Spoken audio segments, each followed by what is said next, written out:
I'm like, okay, about to start the show. I'm about to open my mouth. My mom's like, hey. I'm like, oh my God.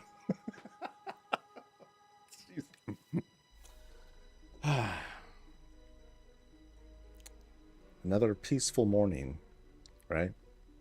Yeah, another morning of fun. What is up, everyone? This is Coffee with Soul. I'm your host. We're gonna chat. We're gonna talk. We have some special visits lined up. We're going to be checking out the US Guild Alacrity today. They're a mostly housing-focused guild, and so we're going to look at some of the stuff that they wanted to like show off to us, and then we will approve. You know, we'll give our thumbs up or thumbs down, and if we thumbs down them, they'll be erased from exit. No, I'm just kidding. You know, we're just going to chill, check out what they got. I'm gonna try out my new special form. Like in the background, there's like this whole thing that I have going on to like make all this work. So hopefully it will work fine. And I think I'm fine. I think we'll be okay. So we'll be checking out Flora's, Oishin's, Flora's, Oishin's, Bytail, Indica, and Pix's place. So we have a good time with that. First, let me do some of this while I ask y'all, it is Wednesday. Wonder what folks have been up to. Like, have your loots been merry? Everyone having a good time? How was your Tuesday or Wednesday? For folks over on the EU side of things. I know I have the command out, but the queues are closed already.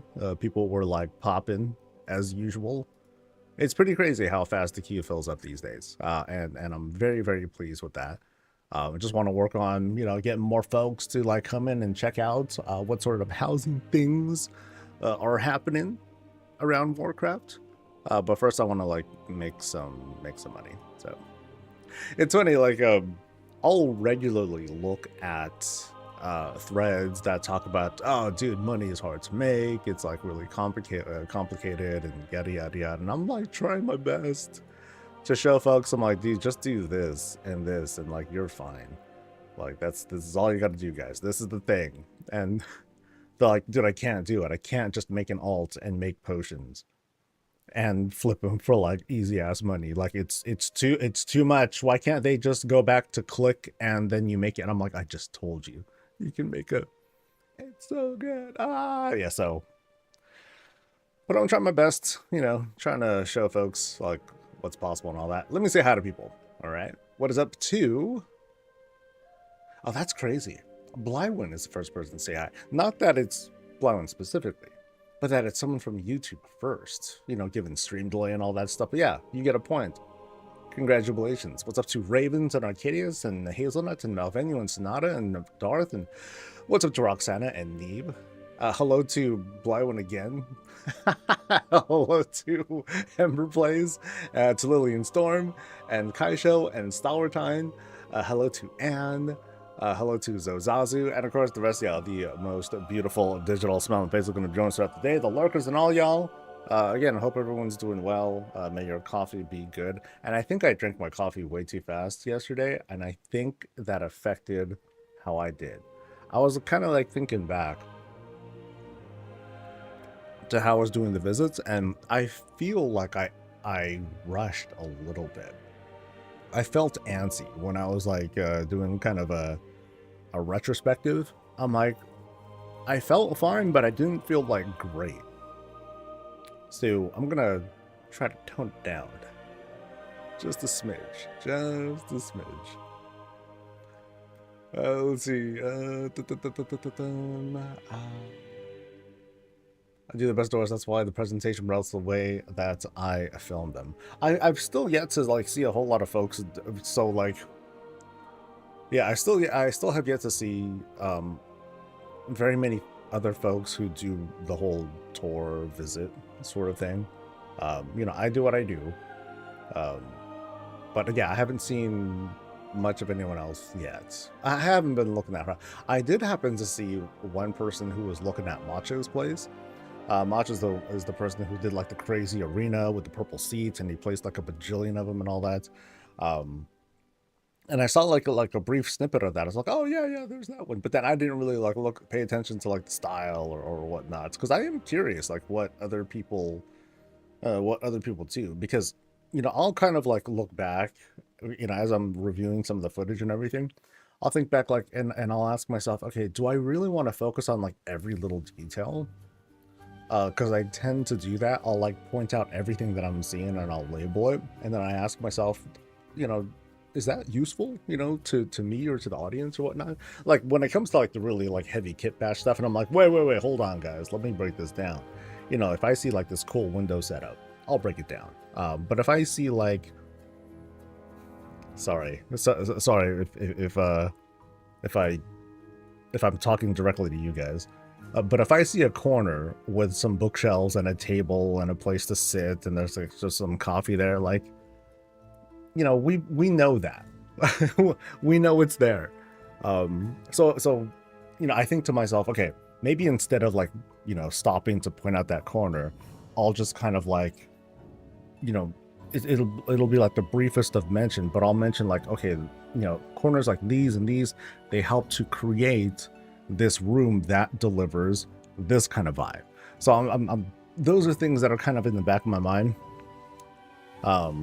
Not in an effort to shorten tours or visits or anything, but I mostly want to keep the flow going, I guess.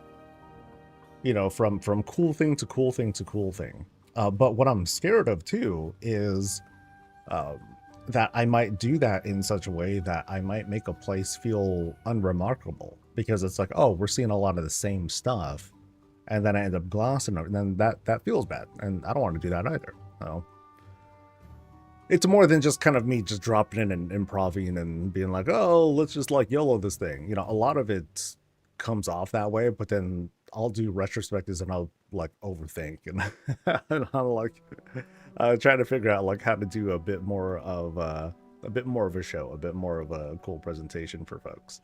But okay, I need to make money. Back to this really quick. Like patron orders make pretty good money. I would say blacksmithing is a little bit tougher because ores or alloys, they can be a little expensive. But I'd say alchemy is like easy sauce. Even just working like low-level alchemist, like it's fine. Like it's pretty good money. As long as you're going for like good orders. I tend to go for like everything. Like this was just a bad one. I don't know why I went for it, but oh well, whatever. It's all good. I mostly want points though. Because another thing that is helpful for me is if I get more skill points, then I can master more of the armor specializations, and that way I can repair my gear, and then I'll save a crap ton of gold. So once that's done, then I'll save like at least like a couple $100,000 over the course of like the rest of the expansion. Like it's pretty crazy like how much repairs add up for PvE stuff. But also it's not that bad making gold either. But dude, if you can save, definitely save if you can. Details are used for sure. Yes, putting like the details that helps us all builders like Strangefloor and that turns to be the tops of gazebo for grass. Yeah, like those are definitely like things I want to point out, because like wait, things that I haven't seen before, I definitely want to put a highlight on. But if we see like, hey, this corner looks filled out, maybe I won't bring that up as much. Maybe. maybe, but it's really gonna be like in the back of my mind, I'm like looking around. I'm like, okay, I'm seeing like this, I'm seeing this sort of setup, and I'm not seeing like some crazy kitbash stuff. But do I write off the whole room? Of course not. I'm gonna talk about the room and see if there's like any story that I can glean from it, stuff like that. Gloaming alloy is what I wanted to get. I guess. I just pick up 20 of these things. Oops. Because ultimately, the gold that you make from these patron orders and whatnot far outweighs the money that you throw down. So, it's the whole make money, spend money to make money kind of thing. But the payoff is like really, really good. But of course, I want skill points too. Yeah. We don't need a deep dive on the 6 millionth book nook, to be honest. It's fine to gloss over some things like that. And I think I'm assuming what designers are thinking. I think the designers are probably thinking that too. It's like, okay, I need to fill up the space. What do I fill it out with? I gotta have something here. Just anything. And so they'll throw down a couple of items, call it a day. I'm like, okay, cool. Sometimes just a banner is fine too. It doesn't have to be like this filled out spot. But it's also like this, when designing stuff like that, when you're like, okay, what do I put here? And you're having trouble, one, it's like, okay, maybe you need to cook up some ideas of what you typically want to put in these kinds of corners. But another thing would be, well, maybe I shouldn't even have this corner. Maybe I should just put a wall here instead, just for the sake of having a wall. And then when you put up the wall, I'm like, what do I want to put on this wall? Maybe I'll just carve it out and make a window instead. And then all of a sudden you have a different idea altogether. And things like that can happen too. Okay, not there. Any engineering stuffs? Can definitely tell when something's meant to be a focus and to be admired and talked about, and when it is a space filler. Now, sometimes also, I'll see things that it's like, okay, place to sit, rest, hang out, but then it looks very lived in too. And so those sorts of things I want to point out. Like, there's a certain style when you want to make a house that's, a house, but then one that is like also lived in, or like kind of like where there's current activity going on. So there's like a difference between, hey, check out this table and it's really nice and it has all the fixings for like a really cool dining table. But then it's another thing if you have that table and it's filled with food and it's like, okay, cool, it has all this food set up, look at all these things that they prep and everything. And then there's overturned wine glasses, and then you're like, Jake, oh my god, Jake must have come by and he's like flipping out again over Sarah or something like that. So there's like these subtle differences that you can have with like these rooms, that all you got to do is drop in a clue, and then all of a sudden that table or that corner can come to life. But also you want to ask yourself, how much do you want to do that? Do you want to do that with every corner of the house? Do you want to overwhelm us with like this story, how like every corner has like a little something going on? You can do that. But will that, I guess there's a question of, will that be exhausting? I don't know. I haven't really gotten to that kind of situation yet, but can it be exhausting? It can feel overwhelming to a point where you're seeing so much that you might start missing other details. And I know I've done that. I'll be looking at like, oh my god, like look at this kitbash thing, look at this, and then I'll be like, I feel like overwhelmed. And then I'll start like looking for the next thing, and I'll walk over things that the designer might have wanted us to look at. Then, oops. So this is the kind of end game meta that folks might consider when putting together, even if they don't realize it, because this is kind of a new thing that we're putting together. It's like, when designing a house, what do we want? How do we want to react to it? If we care about an audience, how do we want the audience to react to it? Is this fine? Yeah, it's claws. That ain't nothing. I will gladly sell a rune over a claw. Oh, this one like that. Oh, damn, I need actual materials though. I need actually, how much do these cost? Song Gear 79. I feel like it is easier for me to, yeah, it's even easier for me to just buy these. So I think they're easier to buy. Sprockets and gears. So it's going for, yeah, I think they're cheap enough. So I'll just buy 20 of those.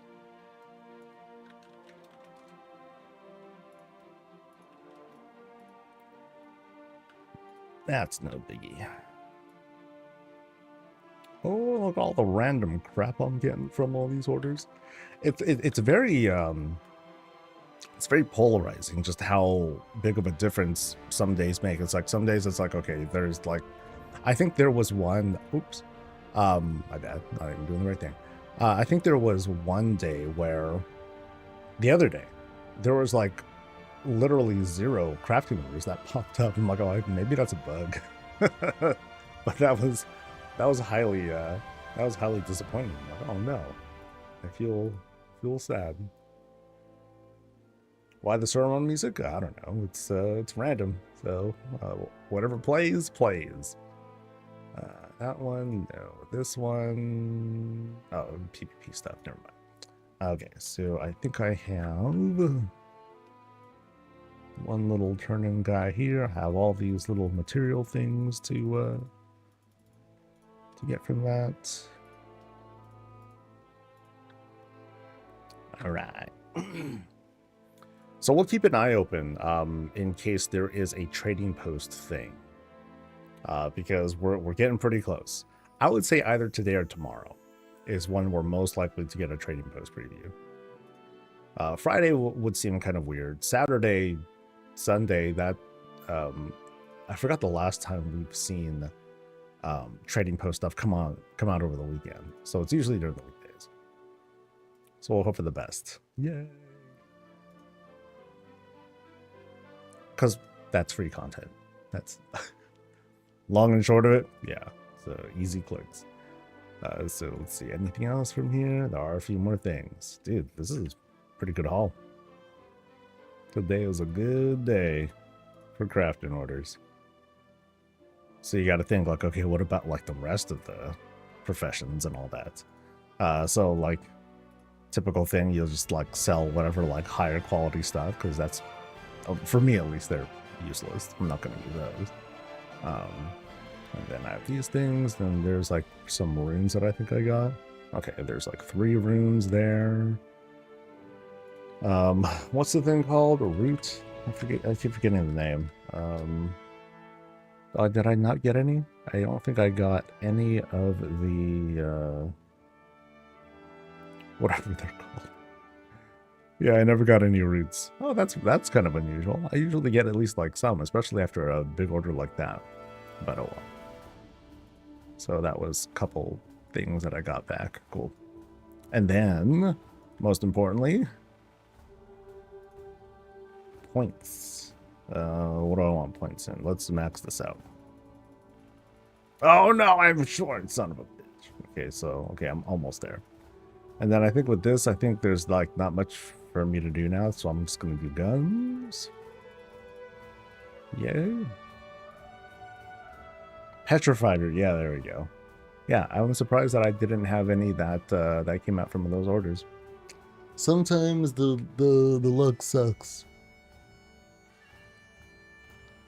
Oh, you have a good ability to be able to tell, you know, when to dive into a bit of confession and when not to. Also, that's the point of adding notes to your build, so you can give someone guidance on what you, as a guest, look at. I mean, I try to ask people, okay, just show me like one thing, point me in one direction, like what's something that you really, really want me to see, or if there's like any hidden rooms, of course. Some people, they'll send a lot. They'll be like, okay, if you go here, you'll go this, and then we go up this corner, and then around here, and I'll think to myself, okay, I'll try to keep track of that, but I don't refer to the notes like all the time. Like don't give me a map. Don't give me a map. But then, you know, this whole, a big part of this conversation is also why you'll hear me kind of like gripe sometimes about like builds that are sprawling a bit too much. Like if I get lost, that makes me personally, right? I get disoriented, I feel uncomfortable. I'll be like, oh wait, what's going on? You know, and so I won't. Yeah, I'll feel kind of lost. Can I make that belt? I can do belts. Let's see if I can make some easy money real quick before we get started. Bubble tea. Ooh, I haven't had that in a minute.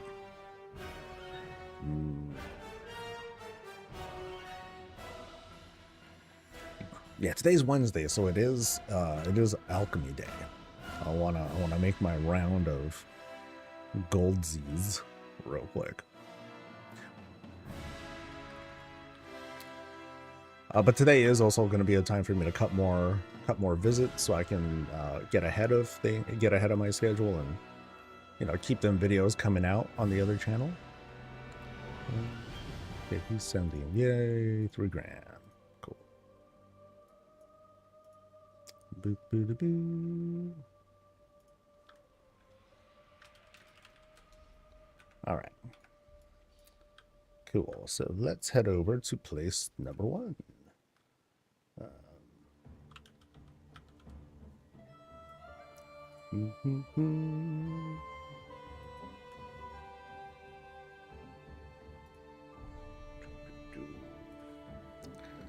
How cute. We're going to Alacrity City.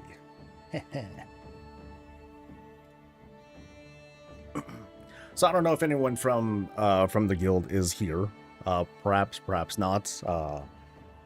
When doing these, of course, I encourage folks from the group to show up as well, show their support and all that. But of course, real life happens and all that. Let me read what they've got. Alacrity recruits for kindness above all else. We have old people, we have working people, and parents with limited time to play. We're so casual, we slash roll for blame after wipes. As far as progression goes, we're tier C, but give us decor to find, a house to call home, and mounts, pets, and transmogs to collect, and we're all over that. Cool.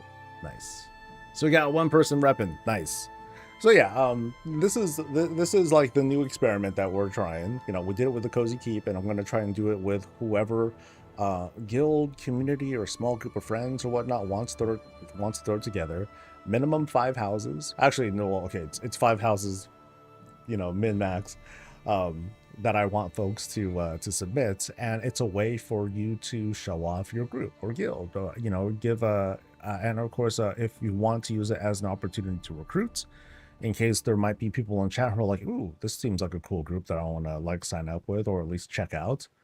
Cool. And then from there, now it's up to you.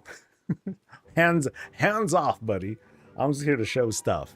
And hopefully I won't be like too surprised. So like unlike the last Wednesday stream, here I am going in blind again. I didn't do like full visits and get footage for Blizzard and all that other stuff because I had to do quite a bit of work in the background. But the normal process is just going to be like, hey, we're just signing up as a group, and I hope that works out. So let me get my other stuff prepped just in case. I just want a local file space. I should. Yeah, I got plenty of hard drive space. Music. Thank you for your service. Bye-bye. Is this my house? No, this is not. My house is a QR code. That's that's it. I hope to do some work on the house today though, because the idea is I'm gonna be editing through like previous visits, and it's really disorganized. Like it's like Swiss cheese if you think about it. I've done around 600 visits now, ever since December. And there are visits from December that I haven't posted. And it's mostly because I do in fact pick and choose. I'll be like, okay, what seems cool? This one, boop, you know, and I'll just go for it. So sometimes I'll post something from April, and then I'll post something from December, and then March, and you know, I'll like jump all over the place. And because I don't have a system. It's just really like, we'll figure it out. So eventually they all come out. The archive is just getting that much bigger. So Spoke to my GM, she's up for a town tour, and only one of my other WoW friends I told he runs a housing guild, so to contact. Yeah, so, I mean, of course, on an individual basis, if you have fewer than 5 people, then as a group, just sign up all at once. Like it could be that easy too. So you don't have to go through like this whole process. But if you want to do the whole group sign up, then you can kind of bypass the queue. It's just that I slot you in, like, okay, I'm gonna book you like this many weeks from now. Because one policy for me is I'm not going to do 2 group visits a week. I'm not going to do more than one. I want to mostly leave room for individuals. So, you know, I try to think it through, guys. Promise. Promise, promise.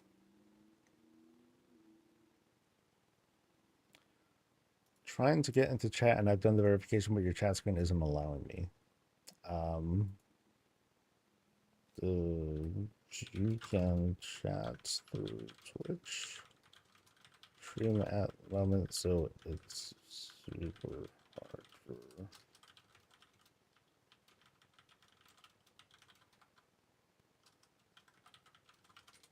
All right, we're about to start. So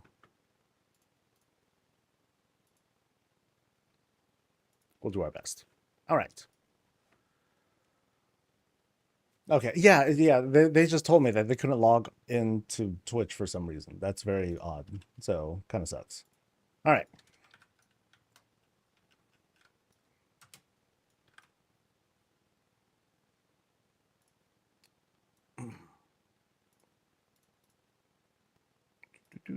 All right, folks, this is Flora's place. And I believe Flora's the boss of the Alacrity Guild. Let me read their blurb. So this is a hospitality house for the guild. There's a daycare area to leave our children while we're off saving Azeroth. Although the rascals do cause mischief, such as summoning Bloody Mary in the bathroom mirror and using engineering equipment to blast a hole in the wall. At least they haven't found the hidden treasure loft in the main bedroom yet. See if you can figure out what's happening in the mysterious room unearthed by the miners. Our best guess is it's a repository of memories. So we're here on Razorwind. It's kind of a murky day out, so kind of like boo boo that we're going to be doing tours under such a muggy weather. It's actually kind of muggy outside my place right now. But from the main road or beach area, you know, we go into this spot, which is a very not often used lot, if I recall from memory, but really well dressed because it's using both the available decor with like these big trees, but then they added more to, you know, make it flow quite naturally. So we go in under the trellis, past the corner store in the mailbox, you know, and we're greeted, you know, typical for like these large houses, these large orc houses, got to have some big greens to dress the side to make it feel like this natural structure. Otherwise, because it's an orc structure, it also feels very natural for like the whole Warcraft setting because, you know, we're kind of used to, at least RTS folks like me, we're used to, you know, just dropping down buildings on, you know, serene meadows or beaches or flaming rocks, because that's totally fine. But we have like all this dressing here, you know, greens, curtains on the side, but then also, you know, past this bigger extension, because this is a medium-sized house, you know, we have this greenhouse set up over here. Seems to be closed off, so it's meant to be mostly for observation. And I got special cactuses over here, or cacti for people who want to be, you know, grammatically correct. Let's go across here because there's like quite a climb up ahead. So this will invite us to the top of the structure, and we're going up what looks like these little benches. Bench. Oh, and then table, and then bench. Actually, I think these are tables too, right? These are footrests. Ah, okay. So, you know what? This actually is pretty in character for working the stairs. Haven't really seen this being used. So, kind of neat. A very, you know, little used piece of decor. From here, it takes us to this whole upper area, which invites us for snackies, observation, and all that, and good air. Remember, we're on Razorwind, and so because of that, by its nature, like we're on the beach, It's like, and because we're so close to the water, it's nice and airy. We got good breezes coming in. It's also pretty warm too over in this spot. So really nice vibes that we can get out of here. It's also kind of secluded too, because we have this gazebo sort of setup, but we can see like, if there's like intruders coming and all that coming from off the waters, we can spy on our neighbors just a little bit, because remember, these houses are just like freaking ginormous. But it's cool because they have their own like little platforms and everything set up. Not as elaborate as the Blood Elf housing, but still really, really cool. We're gonna glide our way down because I think we are ready to check out the inside. If I'm allowed to. Okay, there we go. All right. Yeah. So here's like front door. You come out, and this is what you come out to. I want to point this out because when you have a beach view like this, it's just good, really good. So like, there's a party over there. At least it's really far away, so that way no one's making too much noise and all that. That way, folks here in the daycare and whatnot, they're not going to be bothered as much. I need to change this thing. Here we go, battle mode right here. I'll take this out too. All right.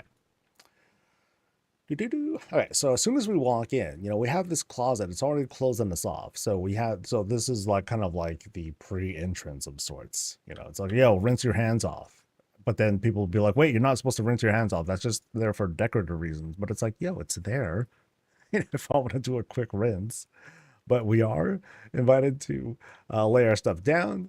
We have line there to like hang our coats and all that. And as we walk in, we have this nice entrance coming in. Immediately invited to sit down. So this is like this is a hospitality house for the guild. Kind of a support area. So we should expect folks to like regularly walk in. Lots of foot traffic coming in, people coming in with their kids and whatnot. So you want to have like this really like bright and inviting setup when you first walk in. So that way everyone feels, again, welcomed as soon as they pop into the spot. So nice job of, I was talking about this a little bit earlier. It's like, what do you do about corners? Sometimes people struggle with corners and what to like fill it out with. Sometimes you could just use something very intrusive like the privacy screen, even though there's like nothing behind it, and be like, boom, we have our shot. And yeah, we have our shot. Nice and easy. Centerpiece though, to this wall panel, this cool aquarium setup. It's being framed by the usual jewel crafting table. And then the base, we have a razor wind table. And then inside, we can sort of see inside, all the little fixings. Limited on the animation here. Like we just really have like the moonstone that's doing most of the work there. And it looks like there might be a moonwall down there. It's just like really far down. So it's very, very subtle, which is pretty cool. Because that way it doesn't feel like it's like, oh my god, they're pumping in too much air. That's going to be bad for like the fishies and all that. So I like the natural look of this right here. Some folks, they like to have like a more active animation going. That way it like draws people in. But as something that is, something that wants to be pleasing to the eye, but doesn't want to like just grab too much of the attention, or otherwise almost be an eyesore because it's like, oh my god, all these swirlies. I think, this subtle touch right here works out really well. From here, this is all kind of like walled or like dressed up with these rugs. Nice and easy. And of course, we got Sassy Dragon to kind of keep the kids in line, or keep folks in line, because we're all just kids here. Interesting touch by using these like little fell consoles as if she's like, as if she has like, emerald magic or dragony magic and all that stuff with which to smite our enemies. But I think that's still really cool. So we're invited to go left, center, right. Okay, maybe not so much to the right. I think we're going to go through the middle first, because I feel like this is going to be like a spot where, well, let's just see what we got. Taking a gamble here. So we go in and immediate coffee and snacks. So it's almost, It almost feels like, all right, guys, we're gonna have a little bit of a meeting here. You know, gather around, just go ahead and grab stuff. But it's not like we have like the whole round table of sorts. You know, just go. It's like it's very corporate almost, like a little cafeteria of sorts. Grab the things that we set up this morning. Jerry brought donuts, and and Betty brought like the coffee and all that stuff. So come on, and of course, feel free to like donate as much as you want because they did their best. They went out of their way on their commute to like bring their stuff over. So be nice. All that. Oh, but there is a grand kitchen. Interesting. We have a two-way kitchen, which means you have like your proper etiquette, your entrance and exit as people are like coming in. So it looks like this place can pop pretty hard too. It's not just folks bringing donuts from outside. They can bring in supplies on their own. And dude, this kitchen is quite industrialized. This thing is made for work. So we have like a lot of pantry work that's going on, and I actually really like this shot here. I'll go back to that in a bit. We got the pantry stuffs right from the jump, but then we'll like hop over here and we'll check out the kitchen area. Nice and simple setup here. We got crates that are making up both the basically I'm talking about how it works as both the counter and the surface. Because they threw in some handles there. They add a little bit more surface there, so it's like okay for like flat stuff. Um, Grill is going. It's more like a hot plate. That's gonna be the interpretation I'm gonna go with. And then from here we have open burners as well, with all the little gadgetry and whatnot to make it feel alive. Let me turn that off. Let me see how dark it gets. If it does get dark, can I click that one? Nope. Can I click that one? Nope. Oh well. We have our pizza-like oven, and then there's huge vents. Ah, that's an interesting way of going about it. Let's just throw a huge old thing over the like the whole mess, and that'll cover it. That's pretty good. Now, this fridge setup, this almost feels like a prison. It's like, what are you having here, guys? People. No, not people. They were people, but then we killed them and then we put them in, and now they're dead people that are hanging upside. Yeah, so it's that kind of size fridge. Very intense. I'm very intimidated by this fridge, but I think we have a walk-in setup. Yeah, we have a walk. I'm not gonna walk in because then they'll lock it in behind me and then I'm dead. But yeah, neat stuff. Very, very cool. This is almost like one of those like industrial freezers where you do like super freeze dry stuff. Things will get a flash freezing. There you go. And what do you put in there? Bodies. Oh, dude. Okay, this kitchen is a mess. This is a hot mess. You have all these dishes strewn about, dude. Is no one coming in to help out? Do the kids not come in and provide some assistance? I guess not. But check out the tiled wall. Oh, that is some work, dude. That is some work. Oh, that's a lot of decor tools. That's a good. Actually, no, maybe not. These little opals, they go for like 10 a pop. And then you get like at least like 30 or so per match, and there's like a daily that you do, and you get 50 from there. Um, but yeah, good idea stocking up on these before they cost moral or like something else, because then that'll be like pretty crazy. But yeah, really interesting setup with the whole tiling there. I was waiting for someone to do something like this. So really good job there. Now, I'm going back here again, and I wanted to sort of admire just like this far shot, because as a kind of cafeteria spot, it's got to feel like kind of like bright, and also I don't know, it has this whole like cool bright feeling coming from there's like a subtle glow that comes from like these windows, even if they're facing outwards, that gives this kind of lighting effect, and I like that. I find that really cool. But we also have some fantastic views of the outside too. I feel like there's like hills that they're trying to depict, which are actually, I think, no, those are rugs. I wasn't sure if that was like dirt or whatnot. It might be dirt, and the windows are so bright that they're making the dirt like not look nearly as brown. They almost look green. So I think that's really cool. I think that's a pretty good idea, actually. If you want to just use lighting to like make those loam dirt piles look like hills, there won't be anything that you can walk on because there's no clip. Um, but you can try to accomplish like that sort of illusion. I think this does a really good job of it. Dude, these flowers are huge. Just notice that. Massive. How do they support themselves, dude? All right, and then what do we have here? So we go into this kind of like stagey area. So from here, now we have like some open windows. So this one is a bit more fancy. This is for like the family, right, or whatnot, right? Folks come in, it's like, yeah, folks will stuff in with their kids and everything. They'll have their meals and all that. But then you cross over, it's pretty open too. But you cross over and like, okay, here's where a bit of a fancier dining happens here. The nicer foods, the alcohol and all that. And of course, we got this cool stage setup. Really good idea here by using this cabinet and using the framing here as part of the stage. So like here, when we angle it like this, right, we get like a really good shot.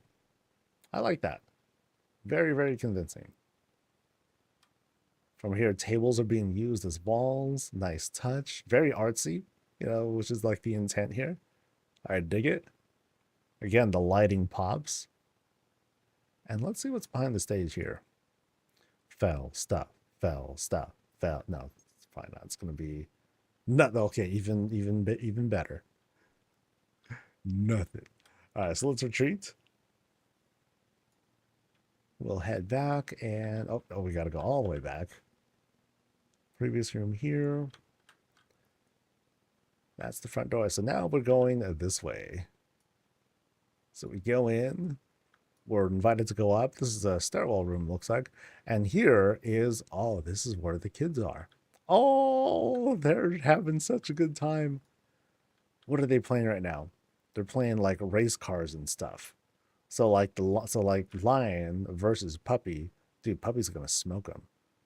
Dude, they're like, they're launched, or they're launching. Like he's straight up like in the air and everything. Maybe that's a bug, or maybe that's the intent or whatnot. But dude, that's a really intense that's a really intense like kind of like cart setup that we have going on here. That's neat.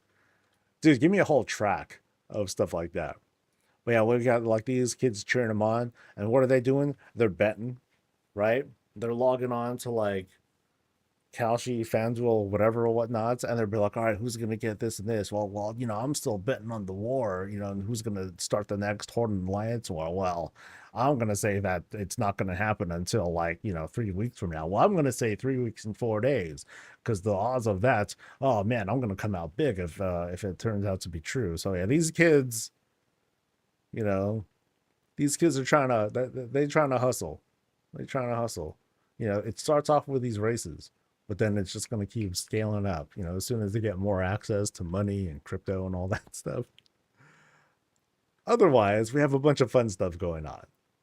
Cool stuff like some like arcade basketball.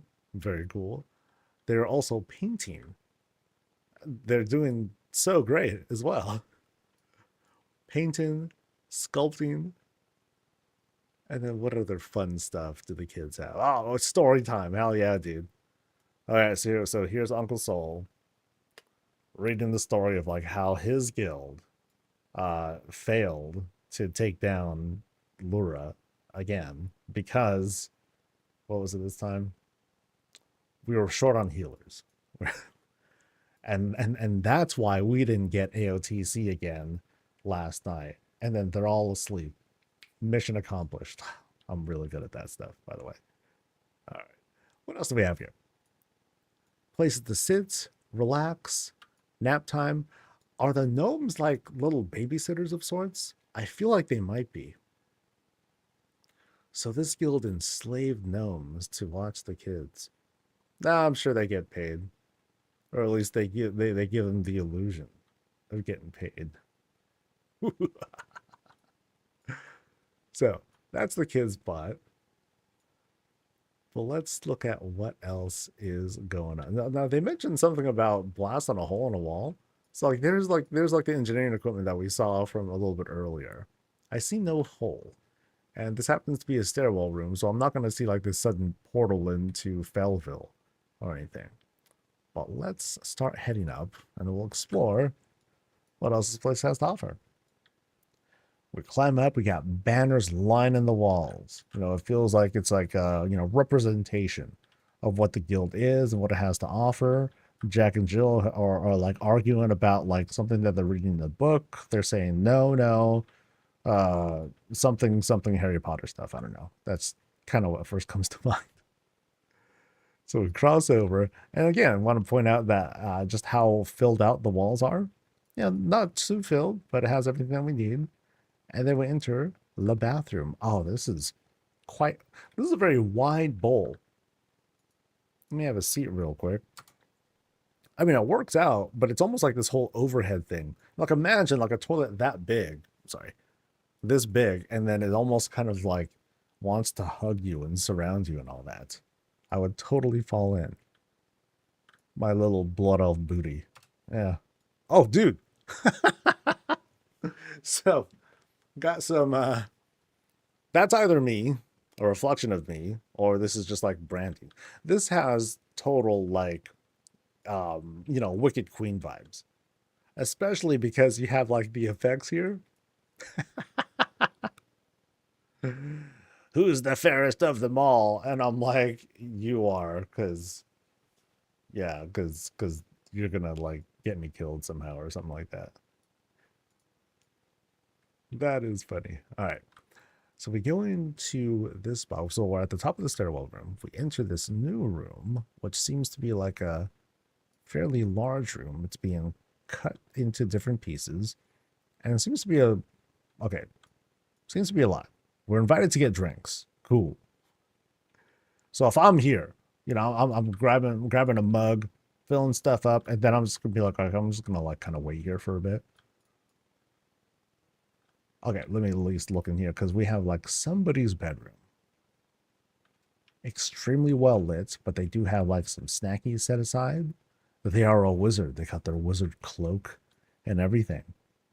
It's like, oh my god, where did you get that? Where did you get that cloak? I got it at the tent store. The tent store?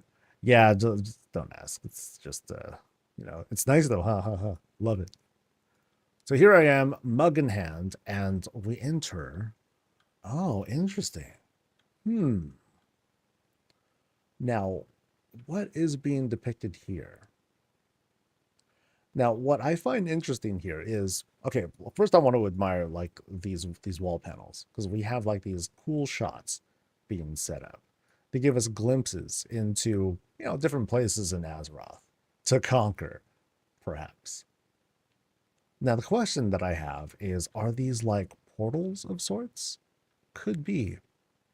I really like the gradients that are being used here because you see like really solid. So like there's like one light that's back there, and you have like this nice soft purple going up against the wall here. I think that's just a like just a rug of sorts. Yeah, it's like just a rug. But yeah, you have those sorts of effects going on, and you're letting like those lights just sort of dance together. Really nice. But then we also have like battle plans going on here. And here's what I'm most curious about is that, you know, we have what feels like a diorama, but we also have a telescope there too. So it's like, how, you know, is there like some cool technological stuff that's happening here? Like, is this a window to an actual location? I don't know. But I do find the whole setup like pretty neat. So it's not portals, they're windows overlooking the area for security. Ah, okay. So this is a window to the outside. That's neat. So this is Razorwind, right? This is Razorwind. And in their interpretation of Razorwind, Razorwind's got trains. Dude, that's awesome. Dude, they gotta have trains in the neighborhoods. That'd be sick. And they'll take us to like different locations. Oh, that'd be awesome. Blizzard, come on. Let's go ahead and do that. But yeah, really cool setup there. Then they'll like plan stuff and deploy troops and all that. I like that. That's neat. So we cross through that kind of like outside war planning room. and into where all the industry happens.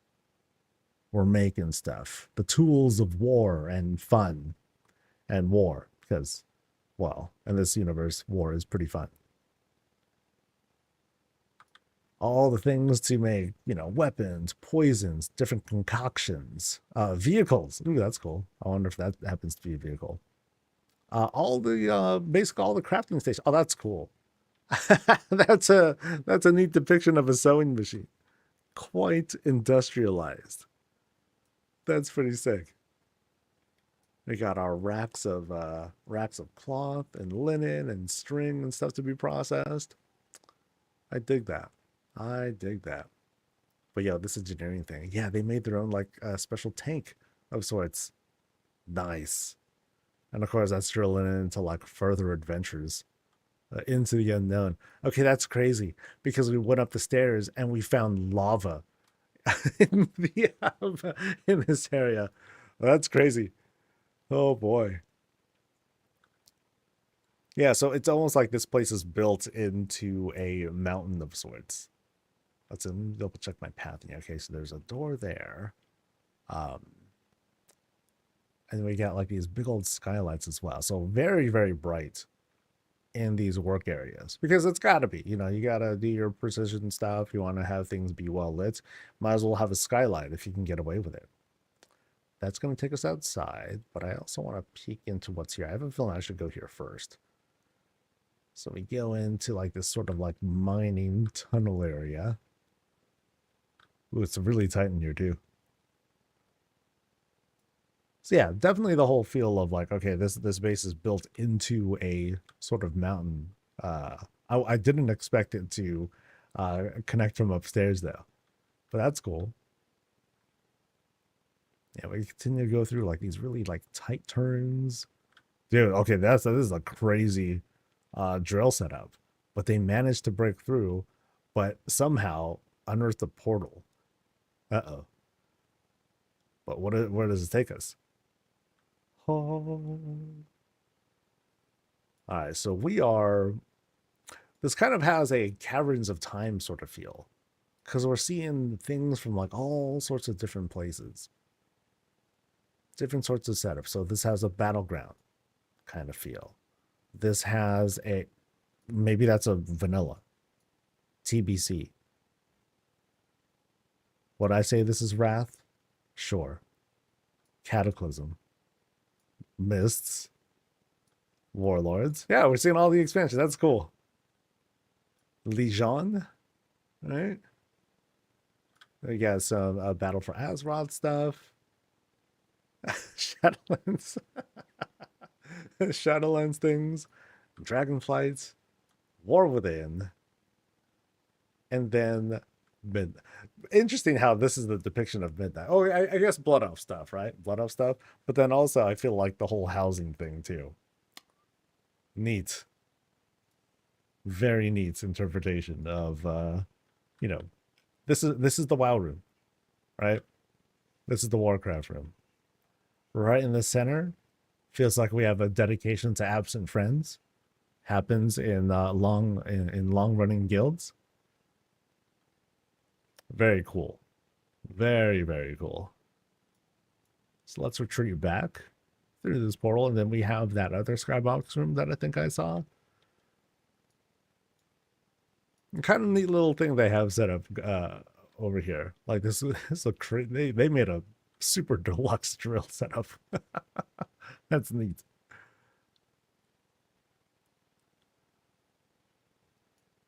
That's remembering lost classic tunes. Right on, dude. Right on. Oh, just noticed the canary. Everything's fine. Until we ran into like that whole portal, but well, everything seems to be fine on the other end at least. All right, so this cuts through back to the profession spots and into another outdoor spot. Ah, very airy here. And we also have a whole shower set up here too. Oh, interesting. So after a fun day of doing stuff outside, we get ourselves like rinsed off, bath mat, boom, boom, boom, wipe our feet, get our clothes together, and we're good to go. But first, let's see what is out here. It's the beach. Oh, okay. There we go. Oh, okay. I thought, oh, this is good. This is good. Okay, so I'm gonna, let's see, where should I stop? I'm gonna stop like right here for a second. So here's the angle, right?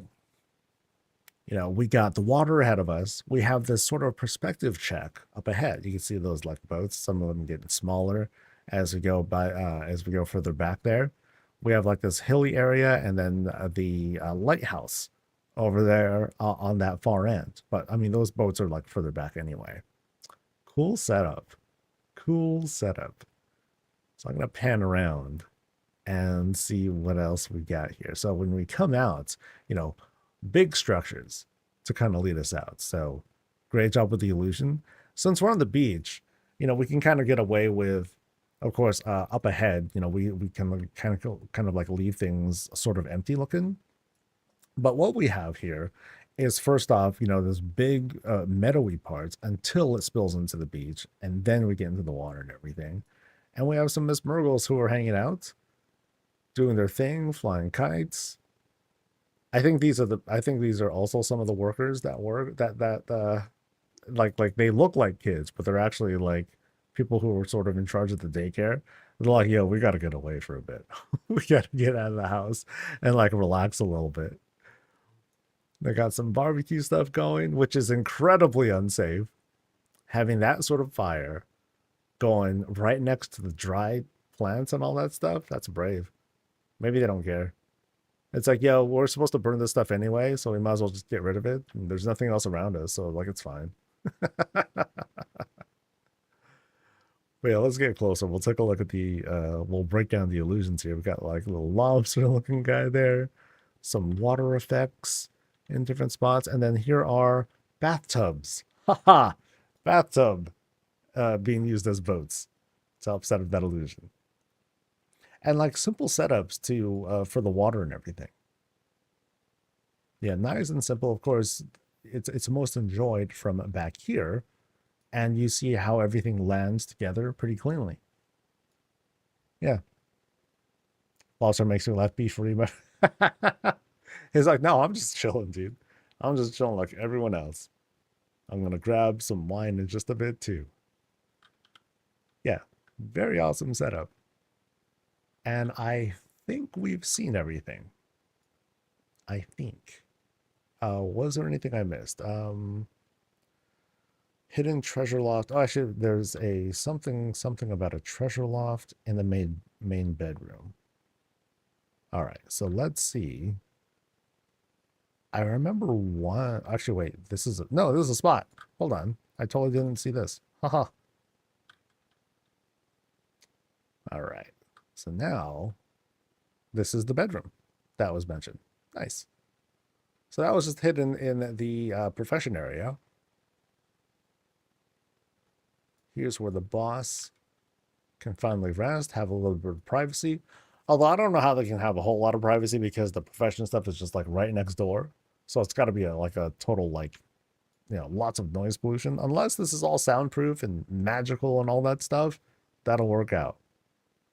Because otherwise, people be like, "All right, yo, I'm gonna relax, guys. So y'all just kind of like shut up or whatever, and cool, all right." And then we'll jump right in. Oh my god, ugh. Don't even have time to take off the armor. We gotta immediately jump in, relax, take a load off from a lovely night of wiping. Then we sit, enjoy some snacks, and then think of girls. Oh, I think they got a crush on someone. Okay, girls, guys, I'm not sure who the leader is, but yeah, they're thinking about their crush. Oh, that's darling. Very romantic. So this is like their kind of like a romantic refuge. Oh, and we have, wait, hold on. There's more. Uh, there's more to this room. This happens to be a stairwell room. So we go across, and then we climb up these coffins, right? Into mysterious. Ah, so here's the treasure room that they talked about. Nice. Treasures from all the land, slightly obscured by these greens. So not only are they lamenting their love life, but also hoarding all the treasures and stuff.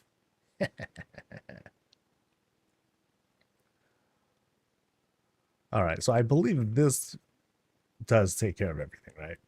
I think now we've seen everything in the place. Very cool. Very good start. Yay. Yeah, loving some of these depictions. Very nice. All right. So that takes care of Persian number 1. So next we're going to Oshin's place.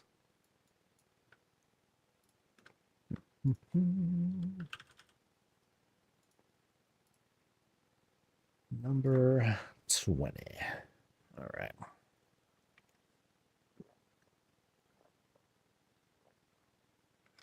Wish they gave us water already. It was stuck of the 17 steps it takes to make it even somewhat believable. Here's the thing, though. Like, how do you do it, Roxana? It's like, yo, Blizz, just give us water already. But then how would it behave? How would that work? And, you know, it's easy for us to ask things, and I totally get it. But actually going about it, I don't know how they would do it. Do we just ask for like this rectangular gelatinous structure that is water or something like that? Would it be like super translucent? Should it be clear? What sort of activity should it have? Should it have waves? Should it be the kinds of, how do we make the kind of water that splashes against the ocean? I feel like we open up doors. Like a blue curtain with no hitbox. I mean, we have the blue curtains though. So yeah. And then there's the color of the water. Because some people will want toxic water, or they'll want the kind of water that reflects off like a sunset or certain time of day.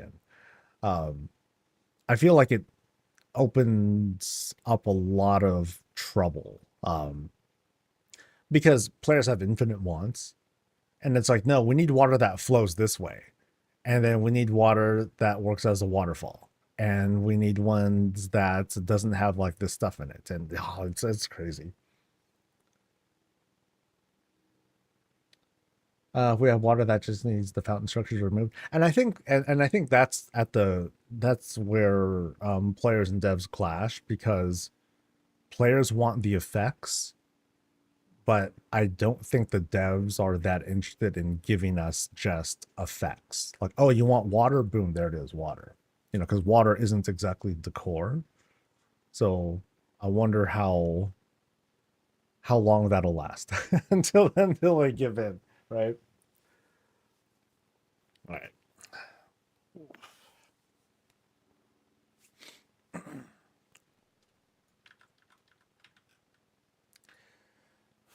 All right, folks, this is Oshin's place. We're over in the Founders, and let's see, what do we have here? Things are lightly closed off. We have like these like light barriers using greens, plus some Lordaeron fencing, plus a wyvern. It's like, yo, just because we're in Founders doesn't mean we have to use Founders mounts. Now, of course, this is one of these plots that's right next to this graveyard. One of the very popular spots, folks that want to pull off like that sort of vibe, some sort of like kind of like edgelordy build. Down here, we have stuff being watered. Things are popping. And then the back here, here's like the lots. So here's where they're kind of like inserting like some of their own decor into the existing bits to just sort of like, match the theme and make the lot feel like a lot bigger. Oh, the puppies and whatnot. They're all okay. They're at least covered under the greenhouse. So cool for them. They can like hang out and keep themselves dry. We have a couple of monuments to fallen friends or enemies, probably friends. One small friend. Oh, which makes me kind of sad now. Oh, but then also we have like the tools to send them to those To those graves. All right. And they're ogre sized. Yo, check it out. There's no more than ogre sized or let's see, gnarled in size. Basically big dudes. So this place is working people. All right, so we'll keep going around. So we can kind of see like some small bits that help to line the lot limits. Pass by this, and then maybe this is kind of a shop of sorts. Let's find out, shall we?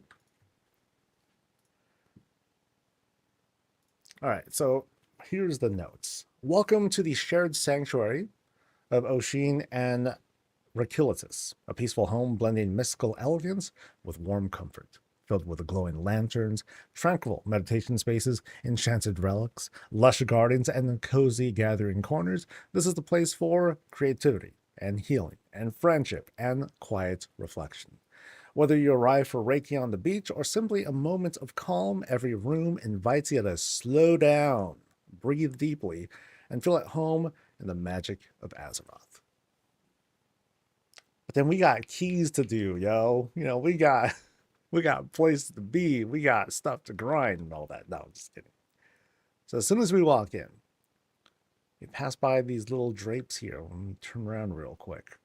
Oh, interesting setup. Because we have like this sort of like coffin door, but then also, because of the shaping of the coffin, neat way of coming in. We have these immediate window boxes to give us a clue of, where we came from, which was, a little bit brighter than what's being offered outside in the lot. But that's just how that goes. Pass by the drapes. We're greeted. Oh, here we go. We're greeted by our animal friends. Hey. Whoever lives here is very tall. Got it.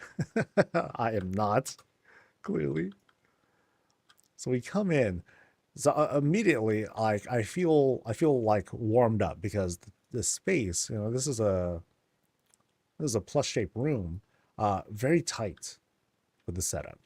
So here we have like this very lived in desk. Let me go ahead and like kind of weave my way over, have a seat, right? Are people big? Yeah, so very tall people, like I said, live here. But this is the reception desk. Folks are coming in. Maybe we're like selling stuff. That's like a guest book of sorts. And folks are invited to, walk around, say hi to the animals, and relax. So I feel like, they mentioned Reiki, which is like a form of like sort of like energy healing stuff. I'm not too familiar with it myself, but it's that kind of place where you just kind of come in for an escape. And we can escape in that direction, or straight, or to the left. Let me do a quick glance here because I think this immediately takes us outside. So I'd like to see what we have here first. So the first off, because this outdoor space, I'm sorry, the skybox room comes in like so close to the entrance, it sort of feels like we're going back outside of sorts. So this is kind of like a little side yard kind of thing. And as we go in, we have like this immediate like Stonehenge kind of vibe with all the rocks being shaped in this sort of formation. Now, of course, this is Warcraft, so they can do this at any time. They could just be like, "All right, shaman, do your thing. All right, buddy," and make this sort of thing happen. But this does have a sort of like ritualistic sort of thing to it. So it's like, okay, here I am. I'm inviting folks to come out. Everyone just can kind of like have their seats. All right, guys, let's just kind of soak in the sounds of nature and like the hum of these stones and all that. And let's just try to relax. And then people are like, yo, the neighbors are really loud. So, dude, just try to drown it out. This is part of the discipline and all that. It's all right. So let's take a look around here. Around these stones, there are like kind of like look like tents being set up that are surrounding the spots. So we have a number of tents there and there. We have one Arakoa person statue, either or, that's out here. Maybe they're working on the trees. Maybe they're making sure that harvesting is good. But yeah, lots of tents for folks to basically, once they're done doing stuff here, they can just sort of like sit back and relax before going back into civilization, right? That's the kind of messaging that I'm getting out of this spot. So this is a place to decompress and just kind of forget about everything for a little bit before going back into the cold realities of grinding for Voidlight Marl and all that. But maybe once we're done in this spot, maybe we might be hungry. We might want to get a bite to eat or something. So I think we'll go this way next. We'll see where this takes us. Oh, okay. This is a different sort of relaxing. Hell yeah, dude. Everyone's got their own hookah. Dude, how about that? How opulent do you get with that? Say, oh, yo, no, we're not sharing. This one's mine. Okay. I ain't doing this whole wipe down and all that stuff. Everyone's just kind of like chilling, doing their thing. So this is quite the hot box. We got void stuff coming in, so this stuff must be intense. I'm sure that these curtains, they were white. They were white. They eventually got like smoked in, and now it just soaked up all the different things that have been burning over the years, and now it's like this nice pale bronze. So yeah, folks are having fun in here, for sure. All right, so that's how we came in. This looks like an octagonal room, so maybe we'll see if this takes us anywhere. Yeah, it does. Oh, immediately outside. Oh wow. All right. So don't really expect that in the smoke room. So let's come out again. And okay, we got this whole upper platform here, and it feels like this is where like a lot of animals are, sort of. I mean, I do see one wyvern there, two wyverns there. So they're hanging out. Nope, griffins are here too. So maybe this is like their nest, like their roost. This is where like people hang out. So you want to hang with the animals? Cool. From the smoke room. Now, of course, hookahs aren't all about like getting like super high or anything like that, but let's just pretend. Yo, dude, look at the aminos. They're so cute. Dude, this one just keeps doing the same movement all the time. It's like they're NPCs or something. No, man, that's just what they like doing, dude. Yeah, so neat. Let's look around. Let's see what else we got. Yeah, so I feel like, yeah, this is definitely a place like for the animals, but it's a place for us to hang out here too. You know, rest, sit, relax, hopefully not get eaten and all that. Yeah. Any other animal friends out here? Does not appear so. Actually, there could be, right? Now, this could be a place for Murgles, but I noticed that we're also invited to sit in some of these places too. Or at least, we're invited to sit under those for, again, a bit of relaxation. Not unlike the other place, it's daylight over here. So nice and bright and airy as we come out here. How come everything's so big as the torrent up here? Maybe, yeah. Not everything is sized up for the perfect race. Okay, notice that as we're climbing up here, they purposefully like made this whole climb kind of rickety. I like that. I like that. Some slight tilts and angles here as we go higher and higher and higher, and onto a bed. A very large bed, actually. Or actually, no, it's just a bed for one. It looked like it was for two. And we do have like one other animal friend up here. So it's a place that is, I mean, honestly, it's ripe for the picking. If the wyverns or the griffins, they wanted to get up here and start like picking out like some of the growth that's up here, it's like, yo, what's cooking up here? Or if they want to get treasure for some reason, because what's in here? More plants. Just kidding, that's just clipping. But what do we want more of? Plants. But yeah, this dude's gonna be guarding like the rest of the spot. And let me zoom out some. Yeah, very, very filled out. So it's like a cool oasis or meadow for our animal friends. Or maybe they're kind of gravitated over because like, yo, what's that smell? That's like coming out here. Could be that too. So back to the smoke room. We're here. And let's see what's going on this way. That's what makes another outdoor thing. No, actually, sort of. We entered like this grand library of sorts. It's kind of funny how this room is a transition. So like you have, depending on where you're going, you have hella people that are coming in through here. So it's sort of like a gauntlet. You know, you're invited to come, but you know, if you want to stay, hang out, it's all good.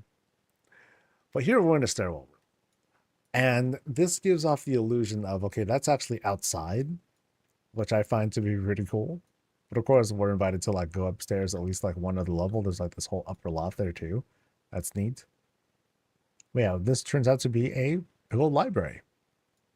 Bookses and bookses and places to read, snack, have a good time, try to relax. Because some folks, they want to get lost in a good book too.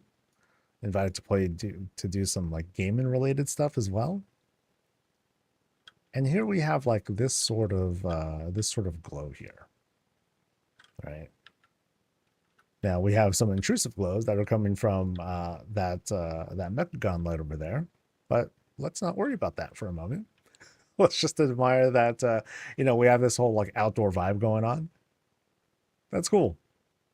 So like, see, I think I had a good shot. It was like here, you know, most of the things are kind of hidden. Yeah, there we go. That's how you cheat. All right. So let's climb. Let's go through the library. Past the draconic lighting. More places to sit. Again, really intense with the whole library vibe. So remember, we came from one of the crosses in the hookah room. So we might need to do some backtracking, and we'll see if this kind of like if this takes us back around or whatnot. And up here, this whole gallery. All right. Oh, a very busy gallery. Like whoever's here, they are pumping. Yeah, the AI, it's pumped. It's like, yo, prompt, just make me some Azeroth stuff, and it just kept going. Producing. I'm just messing. But yeah, very busy work from the artists that are back here. They have their own hookah. Dude, they just grabbed one. They're like, yo, I gotta go. And then the other people in the hookah room, they're like, oh, dude, where did he go? I don't know, man. I don't know, but it's all good. We got more because this place is rich. They got hookahs for everyone. It's pretty crazy. So this dude just snuck up and brought his own drink and smokes for himself. And no one's gonna find this guy because like he's all the way up here. So it's not like they can like trace the smell or anything. Yeah, this is the most fun part of the house. At least whoever lives there, they're having the most fun. So after the stairwell room, we cross over into this sort of long hallway. Oh, yeah, check out the array of like rugs. Check out the floorwork here. Highly unique. Lots of curved tables kind of coming together. You can see how they snake together here. They clip here. That's okay though. It's just part of the design. But yeah, kind of a neat pattern that they have set up that leads us all the way down that hallway. And we have this very like opulent look, very low lit. You know, you don't see a single light inside except for here, which I find kind of curious. Yeah, so pretty dark hallway there. Well, let's see what's in here. I feel like it's like it's a place that feels like a departure from many of these other rooms, but let's see. Because it's the bathroom. No. Yes. No. Well, I mean, it has a bathtub, but it also has a, you know, maybe this is like one of those like private rooms that are made for like relaxing and stuff. Maybe because we have the grand loo. All right. We got a separate bathroom, but also a place to like sort of relax. So you have this sort of like parlor area. That's kind of neat. Very, very private. Ever been to one of those places? They're nice, man. They are nice. It's like a little hotel room, but it's just a bathroom, but with more furniture. It's very relaxing and just, well, these days, hardly affordable, but a lot of fun. A lot of fun. The throne room. There we go. Well said. So going through here, this is the Hall of Opulence. These are like the expensive paintings with the frames and all that stuff. These ain't cheap. You know, you want to get your +1, cool, get your +1, but you're going to throw down like a couple grand for each of these. And then we enter. Oh, huh. This is like a stage of sorts. All right. It is a restaurant and stage. Okay. We'll go there in a bit because there seems to be a lot going on back there. First off, we have this nice little kind of bar area, but not so much a bar. Like, I don't see kitchen stuff here. Not yet.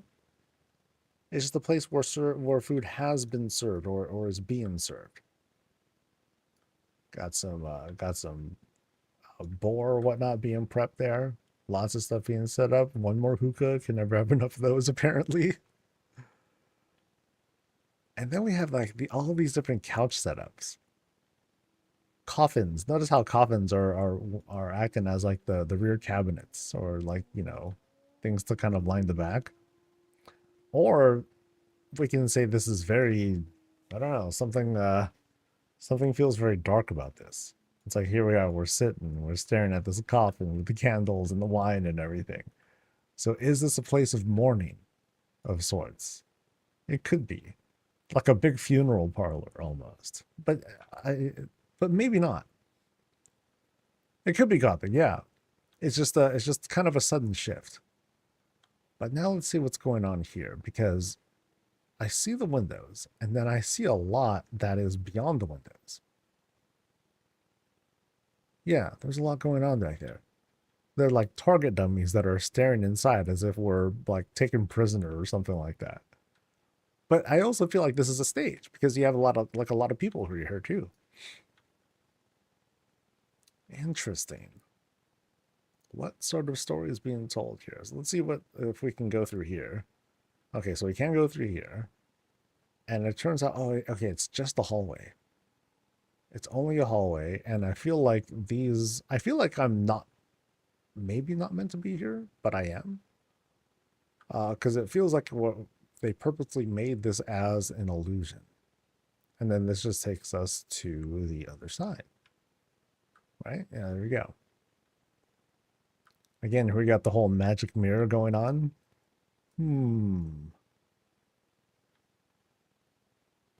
Is there a fence in front of them? No, these are just windows. Bunch of windows. But then we cross through here. And now where are we? Well, I'm pretty lost now. So we're in the stairwell room, but we have, okay, that's kind of cute. We have like this whole fireplace set up instead, using the dark portals. But also like this cool tailoring shop back here. Check it. I've seen this done a number of times, but I just love the way that this comes off. You know, the racks and racks and racks of linen. And then they do the same thing here with the curtains and whatnot. I like that. It's such a cool setup there. All right, so let's climb up, because I'm very, very curious as to what we're gonna see next. It's a storage of odds and ends. I feel like it has a retail vibe to it, but you might be right. It might just be for like storing these sorts of things. And okay, we are going up. Boom, boom, boom, boom, boom, to this separate room. And inside we have storage. Got it. I'm like, that's a weird bed. No. Storage for all sorts of like rando stuffs. All right. It's got to be somewhere.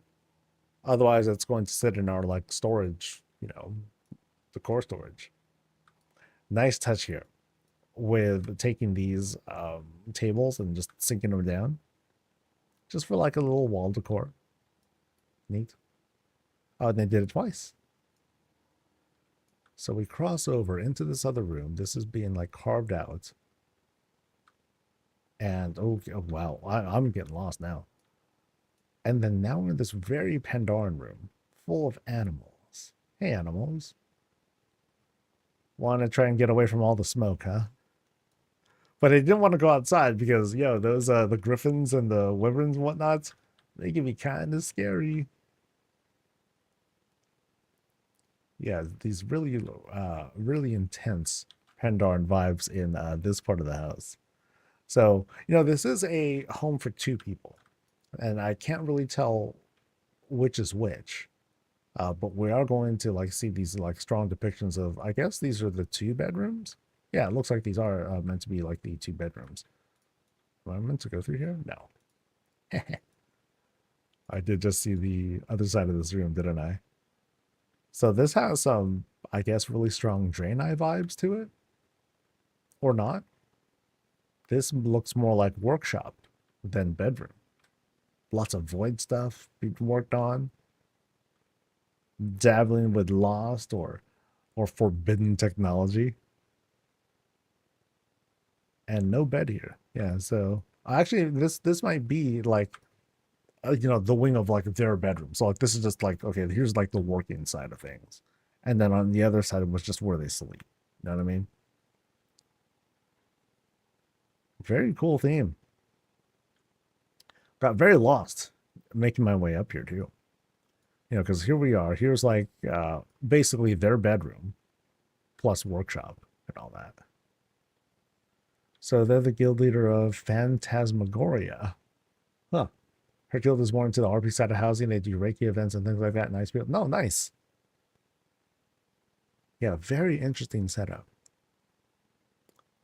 And this is like one person's place. So we need to find the other person's house, room. Yeah, so it's like this entire wing is kind of theirs, perhaps. All right, so we are still going through. We're gonna retreat back because I think it's kind of funny, like we had this whole illusion that was sort of set up because of the windows that were kind of obscuring things. I'm like, wow, how far does that go? Is that like a whole town? No, it's just like one room, but it seemed to like go out really far. I thought that was pretty neat. But yeah, now we're jogging. We're gonna jog our way back through the opulent hallway of paintings, past the bathroom. We're going to head back down the stairs through the library. See, this I don't mind so much. If we got to retreat back pretty far, at least I won't like super really disorient myself. So that was the outside. That was like a whole wing. And now we're going to go this way.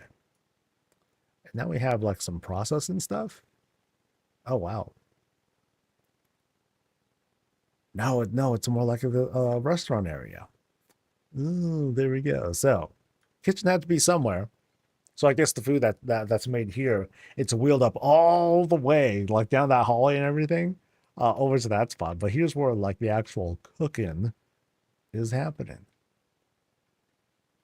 So we cross over and we have like this very lived-in setup. Things are out and about, actively cooking. Food is prepped. It's being moved. It's being served. It's being imbibed. We've got plenty of stuff for like coffee, drinks, everything. Yeah, very filled out. That's cool. Very busy too. It's kind of funny because like it's the kind of place where like you go into a restaurant, right? And like sometimes you'll see this where you go in as a customer and then through like some sort of window, you'll see like how the sausage gets made, right? You see everyone doing their thing, they're cooking, they're prepping stuff. That's always a cool spectacle to look at. I always enjoy those. All right, so we're ready to finally retreat back from this room. And I think we're ready to go straight behind this desk. So I think we're going to see the other person's side of the house. And from here, first off, okay, this has a whole meditation thing. So places to sit, and sit and sit and sit. So that might be someone who's like talking from here. Like maybe they're doing oh god, what is it? Like the whole thing with the with the pots, singing pots or something like that. You know, this is a crystal, whatever. But there's some people that do that too. Yeah, this yeah, total like meditation and yoga vibes. Very interesting with the whole setup here because it has this like hallway sort of feel as opposed to what is sometimes like this more circular formation or whatnot, you know, but this is just how the layout happened to work out. Probably. Cool. No, I definitely get that vibe when walking into this room. And also interesting, you have like these birds here that bring in some of the vibes. Yeah, some of the audio vibes. So maybe in this case, you won't have those like singing pot things or whatever they are in this spot. And if they wanted to, they could have just brought in the decor needed to depict that sort of thing. There's like plenty of those that can be used. Cool. But I failed to find the other bedroom. I maybe I missed something. I'm just kind of I want to jog through for my curiosity because it's like kitchen. I don't know. Oh wait, there was a bed here, so maybe this was meant to be the room. Ah, that could be it too. Yeah. So that might have solved the mystery. If so, cool. I'm gonna hang out here. So I think I've seen everything. So awesome, awesome build. Again, very relaxing. I think we got all the vibes that are trying to be depicted here. So very cool stuff. Thank you for showing us this place. And I think I should check for news things. Yes. Um, nope. That is just the Omnium Folio. The the softest borrowed power thing that they've come up with yet. This is I don't know, man. it's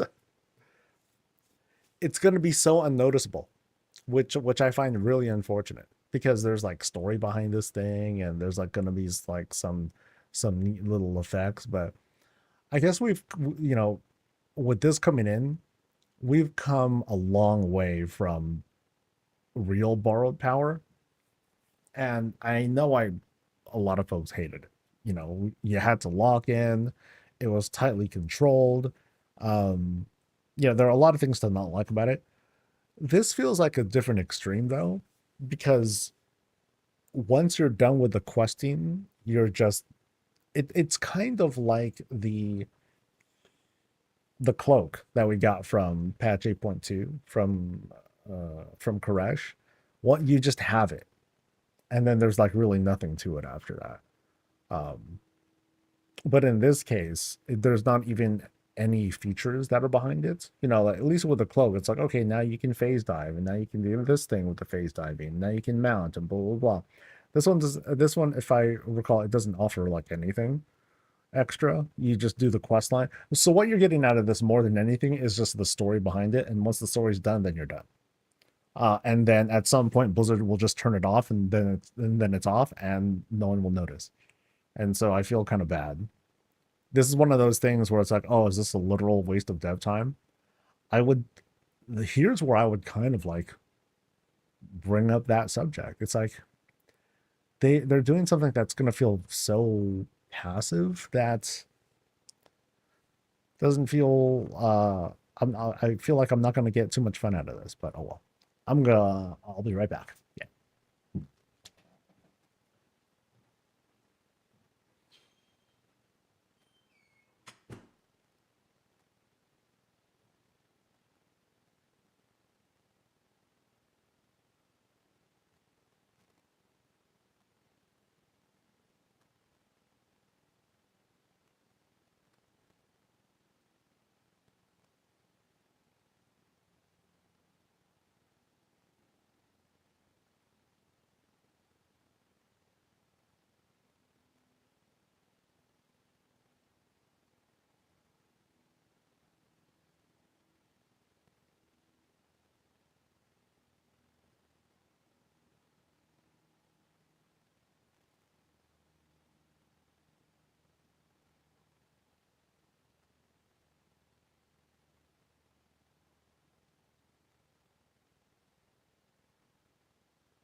Is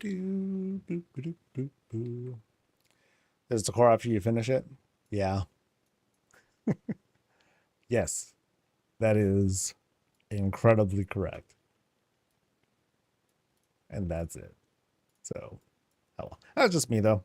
I mean, I'm still gonna play it. I'm still going to see what I can glean from it, give feedback, etc., etc., etc., etc. So we're heading over to Bytail's place now. Over at 39.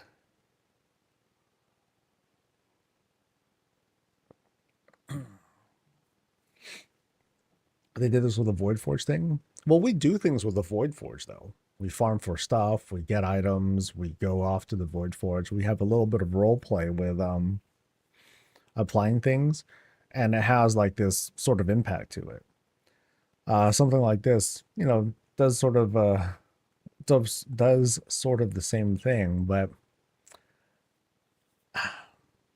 it feels like there's like this light system behind it, and I don't know. The other thing where you have uncorrupted samples,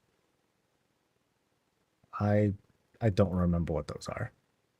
Uncorrupted samples? Yeah. Oh well. All right, so we are here. Ooh, look at that. Pretty. All right, folks, this is Bytail's place. We're over in Razorwind, right? We're over in Razorwind. And let me read the blurb.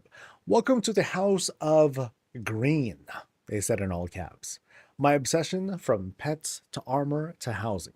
Enjoy the small humorous touches from a few escaped pets looking around the corner to a playful maze. Check out the book nooks and drink in everything green that I can muster into my own little space away from the world. But please don't feed the plant. He already ate. He has a gender, or he has a pronoun. Awesome. All right, so I get the green. Awesome. And okay, we're already seeing something kind of unique here. So these are like ropes of sorts. Let me highlight these. Actually, I gotta get into the lot. So these are like ropes of sorts, and they're using these as fence things. That's kind of cool. That's pretty unique. So like here is, I believe, like a different sort of rope. So there's one rope there. That's a different one. That's a different one again. And that's okay. These are all unique. So they use their +1s to make these fences. That is quite charming. That is quite charming. So we'll take a look at the house in just a bit. Let's look at the yard first. So we have the stable set up by using these walls, right? Little wyvern is being fenced off, if that's a thing. Maybe it's a wyvern who's on the mend, right? He was hurt and he can't really like fly on his own. That could be a thing. Little baby canoe for Jack and Jill, our little unicorn friends. Back here, gazebo to like chill, relax, and enjoy the views. Because I mean, they should have this thing face out, because like the view out there is like killer. Oops, really nice. Back here, some private stuff for like some target practice, weapons with which to do target practice with. We have these greens that line up the side of the house, and then finally, let's do the climb here. Because here with this style house, we do need to like at least take a quick glance at the sort of interior, because some of these might have like some extra decor to put in, like here. So we do in fact have a place to like just kind of chill and rest. It's not really indoors, but it's just kind of a bit of a shelter. It was to climb up, kind of the typical sort of like observation post. Here's like the far shot. Cool. Now let's head down and we'll see what we got inside. Let's see how green this place turns out to be, yeah? I'm counting on, plant green. I'm counting on Legion green. I'm counting on Kultiran green. all the things, right? All right. So we go in, and yep, the green theme seems to be nice and proud as we walk in. We're invited to put down our weapons and all that, and immediately go into this stairwell room. And we're going to be going up for a bit. Kind of interesting because this is mostly Belmeth structures, but then the very, very top happens to be like the rough Orgrimmar sorts of roofing. So it's kind of how that goes. Here we have our place to eat. So it sort of sends a message. You know, whenever you first enter a house, it's like, what do you first see? Oh, you know, one of the first things you see. Sometimes it might be like, you know, immediate food, kitchen, you know, kind of a retail-y spots. And that's sort of the vibe that we have here, but not so much. It's more like, you know, we're not charging or anything like that. It's like, yo, this is just like a house. But yeah, come in. We have like stuff ready to go for you if you want to come in. Pantry area is all set up. Coffee is laid out. It's ready to serve and everything. Very cool. Tall shelves for very, very tall people. Like, here's me. And I'm like, yo, so is it a Drakthir that lives here? Something like that? Is that how that works? Could be. But also not a very lived-in kitchen. You know, we have the spider webs on the side, so clearly no one has been going into that part of the kitchen very much. So let's start the climb. And we have like little bits that kind of tell us, yeah, okay, we have folks that are like just kind of like hanging out here. And then there's a snake. They just have like a snake is just like hanging out and chilling. All right. He broke out. No. Oh my God. Okay, quick story. There was a friend's apartment once upon a time. They had a snake. And one of so it was like these two guys and this girl who happened to later be my wife. They all lived in the house in this apartment. One day, the snake breaks out of its cage, and Dee was freaking out. She's like, "I'm not coming back to the house. You know, if I see it, I'm gonna smash that thing," and all that. She hates snakes, and that's the end of the story. Actually, no, end of the story is they found the snake, and everything was fine. You know, but yeah, this would be like a horrible thing for her to see. And there's like a little thing for a creature to come out, like mices or murgles or gnomes or something. This one got caught. So this is a message to like everyone else. Like, yo, you escape, you're gonna end up like dude, this is like a super max. Check it out. Because you have like the display case. And then you have like the ethereal cage kind of thing. So this is like the Hannibal Lecter of Miss Murgles. This is like the murder Murgle. Dun dun dun.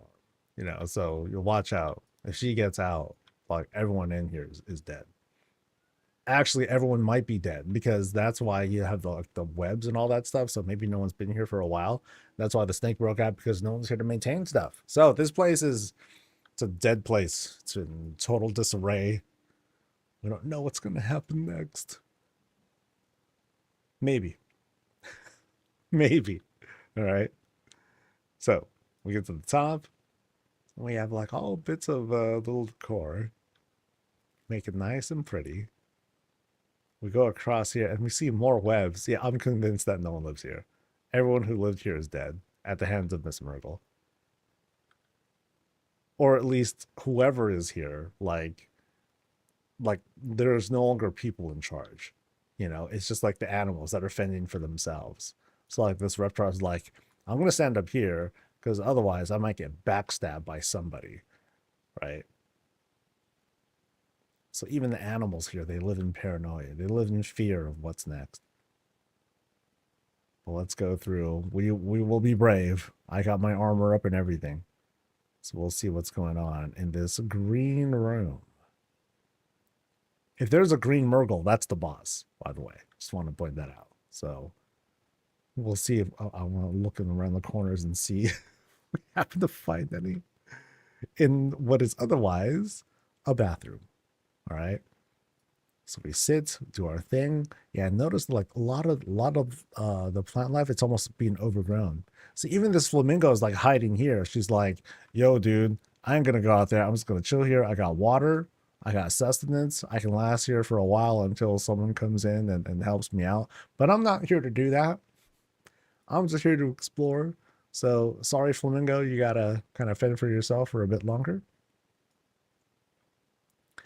Now there's this puppy house here and a bunch of junk that's down here too. So whether it's the reptar or whether it's like someone else, like they, they've been scavenging. They've been trying to eke by, stay alive and all that. See, another example of what happens if, ooh, a Murgle. Okay, so it's not a green Murgle though. We're still okay. But we do have this grand bed of sorts. This is crazy. Bed and then this huge extension of sorts. It's like, it's like, okay, I wake up. I'm awake and everything, but I'm not leaving this bed. I'm just gonna like kind of crawl and like grab food and all that. I'm gonna read, do my thing, and all that. I'll barely leave the bed if I have to. And if I am, it's gonna be to go. It's a red Murgle, but no green one yet. Yeah, see, look up. Nope, no green Murgle there. Or there. All right, the bed is shaped like an insect. Oh, is it? Is that the intent there? Like a beetle of some sort? Like these are like wings or whatnot? Oh, that's interesting. Huh. All right. I can take that interpretation. Yeah, it was lost to me, but all right. That's neat. I'm so, I'm still stuck on the whole like everyone's dead kind of thing. But yeah, here's a bunch of Murgles that are like banding together out of unity, right? But I'm looking for the green one. I'm looking for the green one. The green one is still at large. You know, looking for like a Pac-Man or like a big claw or something like that. Okay, is there someone else? What's up there? Okay, that's just the bell. All right, that's just the bell. So I think this room is kind of secure. They're like hiding out, right? Strength in numbers and all that. That reptile is kind of a lookout. And then that was the bathroom. That's where Flamingo was hiding. So in each room, there might be like one animal or whatnot that is hiding out somewhere. Okay, this happens to be another stairwell room. So we still need to retreat back and climb up the other one. It looks like we're going to be going up like 2 stairwells here as well.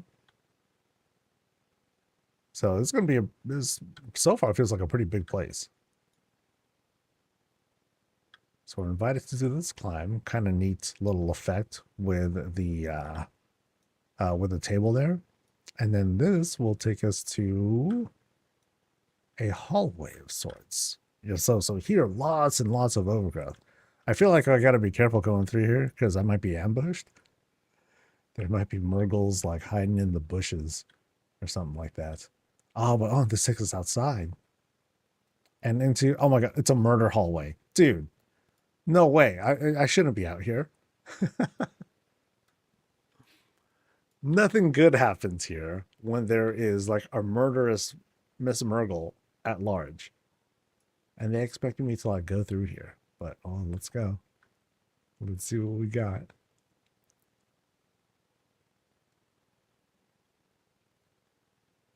I see you. Dude. Freaking out. Okay, so we're going through fountains, sideways, door things. And then we're invited to do the climb there, but I want to kind of go through here first and see what else. It's just a red one. Okay. Just waiting for that jump scare, right? Where we see the mysterious green one. And as soon as we see it, we're dead. There's no surviving against the green Murgle. One thing of wine, good idea. Or is it, or it's a trap. Okay, so that's a house that we'll be able to like check out and visit. Let me jog over here real quick. One thing to poop. Let's keep going. Actually, I gotta circle back around this corner. I mean, I can just always like zoom up, but oh well. It's more fun this way. And then up the emerald stairs and into a treehouse. All right, an empty treehouse. I almost feel like this is where the green Murgle lives. Right? This is like no, it can't be their lair. If this was the green Murgle's lair, then we would see like blood stains everywhere. We'd see like ritual stuff and all that.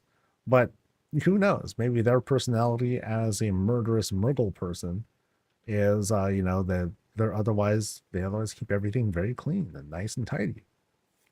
It's just that otherwise they terrorize everyone else who lives in this house.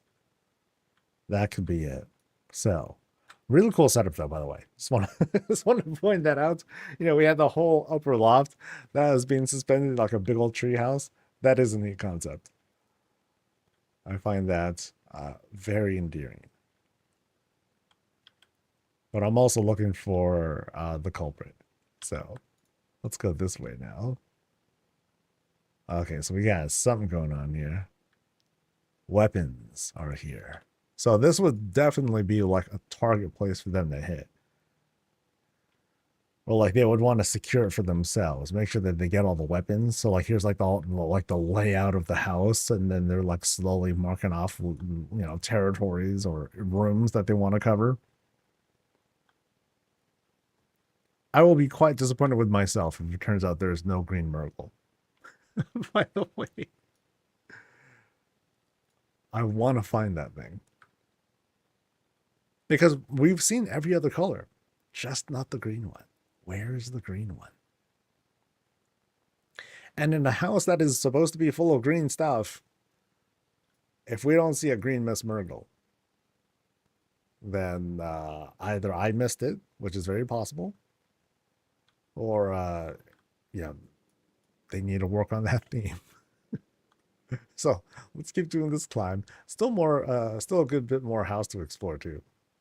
So we get to the top here. There's nowhere to go from here, I'm pretty sure, because we're in like the ceiling part. Yeah. And then there's one more red Murgle. This one's nice and safe. I think this one feels nice and safe because like they'll see him coming, unless this Murgle like can climb on the walls and everything, and then get to him, and then suddenly like jump scare. So like, dude, that would have been something if like the green Murgle was like down there and they're like doing like a whole Spider-Man thing, and they're about to just like nail that dude. There's a blue one. Okay, this blue one's even more safe. It's like, all right, what red Murgle? Like, you got this, right? And she's like, crap, I guess. So they got like the safest spot. They'll do whatever it takes. All right, so I think we're dropping down now. No green Murgle sighted yet. You know what I want to see, right? I want to see a room that is just covered in red, and then there's the green Murgle that's just sitting there with a fork or something like that. That would be like perfect horror show vibes, man. All right, so I think we are retreating back now, and we still got to go to that like big old stairwell room, because I think that is not that way, but this way. So we will now continue the climb. All right, so up we go. Beyond the treasure, with which to tempt folks to look for more, but they gotta watch their backs. Now, this tells me 1, under construction, 2, hidden murders are here. Yeah. and like all the bodies are like being stuffed into the walls to like hide them. But I'm not fooled. I refuse to be fooled. So okay, so things are getting webbier and webbier as we get up here. Things knocked over. Yeah, no one's been up here for a while. And oh, dude, then we got like a giant mech thing. Holy moly! It's like guarding treasure of some sorts. Yeah, it's definitely guarding treasure. There's no green Murgle up top. He's watching me from a secluded place. That'd be hella funny. I'm sure this thing is like, okay, I know what'll bring people in, the grapes. If I lure people in with grapes, they'll fall for it every time. All right. So while highly intimidating, I'm still waiting for like the green Murgle. And I think I failed to find it. I think we had explored all the rooms. And unfortunately, I missed the green Murgle. Curses. So I feel like I missed it. I must have missed it. We can't have a greenhouse. Cool, very cool on the green themes, by the way. Because we have like green stuff, but it wasn't trying to be like, it wasn't trying to be too intrusive or obnoxious about it. No green Murgle. I lost him. Damn. Damn. I almost want to like ask the boss of this house, yo, where's the green one? Because we have that one. That one was captured for some reason. So that one took the fall, right? I feel like that one's taking the fall for everything. It's like, is it like down here? Darn. I'm gonna guess it's behind that murder wall. Yep. Yep. So the mystery has yet to be solved. Like, one, where's the green Murgle? And two, what are their plans? What are they really trying to do in this house? Well, we tried our best to find them. Okay, maybe not our best, but yeah, we tried to find them. Cool place though. I did catch myself. I mean, obviously, I kind of locked myself into this whole. Where's the green one? Where's the green one? But in the meantime, though, nice place. Very, very nice build. Like, I love the little stories that are being told here. Like, whenever I can get, and they started very early on in the build too. You know, right from the very bottom, there was like the whole snake thing, which I found to be very, very funny. I'm going to get Smith Murgles in there. We just can't get back there, which is such a shame. Check the chests. Oh, yeah. Okay, so good idea. We'll do one last look. Oh, I think I gotta go up here. So, okay, those. Okay, some of these I can open. No. No. Wasn't there stuff at the very top, too? The house owner said the spider ate him. So Miss Murgle is the spider. Oh, okay, that's dope. That's dope. I almost want to see if it's like in there. It's not, but that's what I'm going to tell myself now. Yes. Oh, dude, okay. So the green Murgle. Yeah. Nice. Nice. So either the spider ate him or now they have control of the spider, right? Could go either way. Crazy. Crazy stuff. Great story.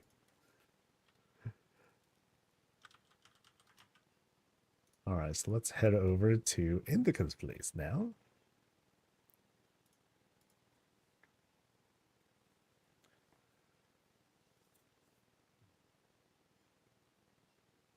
Actual, true, and real Romanian legend body put inside the wall to make it stronger. There you go.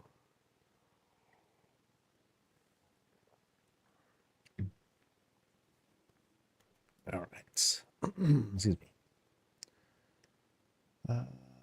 Ooh, messages.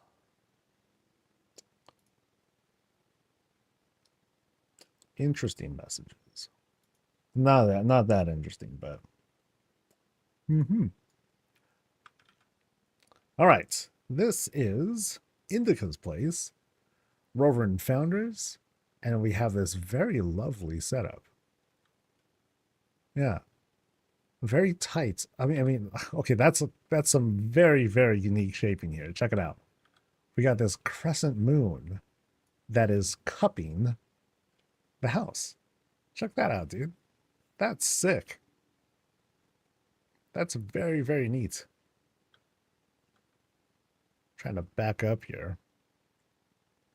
Number of cherry trees are out to kind of help set the mood here. This is very, very pretty. I dig it. I dig it. And again, very unique with this whole moon shape. So, according to their blurb, welcome to Indica's Druid Sanctuary. Every room was built to feel alive, from quiet reading nooks and hanging vines to cozy fireside corners and starlit windows. It's part ancient treehouse, part dreamscape, and honestly, I'd move in tomorrow if I could. As long as there's no murderous murlocs or anything like that, it is all good. So around the house, I like the touch here that they use the bigger greens here to sort of catch the moon shape, right? Yeah, to give it like a bit of a soft landing instead of it just being like, instead of it just connecting like straight to the ground, like that's it. So it gives off that sort of illusion. Yeah, that's neat. That's neat. Yeah, and because the lighting effects, it gives like this sort of like overhead shade. Because a house needs shade, you know. That's good logic. Let's head inside and see what we got. So as soon as you go in, this has like automatically, this has this strong elven vibe to it. Yeah, it has that certain kind of like lighting and color tone that comes from the Bellameth construction. That makes this already look highly, highly convincing. So from here, we have this sort of fusion of rock with the rest of the house. You know, it's being embedded right here. It looks like there might be a secret back there, but we are going to climb up these natural stairs that they had made. There's the boss right over there. It's raining on top of them. Need an umbrella, but yeah, what's up, boss? And as soon as we come in, we have this special custom door with all these elven tables plus the additional table right there to give it that shape, and it's dyed different color. Lots of greens hanging down. This is just from the entrance here. Very cool setup. You know, we walk around to this little quick sitting room for us that we're invited into. And let's take a look at a little bit of a closer look at this sort of like waterfall formation. A number of fountains are down there to help give it the animation and shape and everything. Lots of rocks being used to give like little details here, from the little climbs to make sure that we can have a place to like sit, as you can see the boss is doing there, and then a lot of greens to give it a little bit more color. So as we go through this secret, what do we have here? No one's been here for a bit. But what we have is, oh, that's actually a doorway that'll take us through. So looks like we're exploring.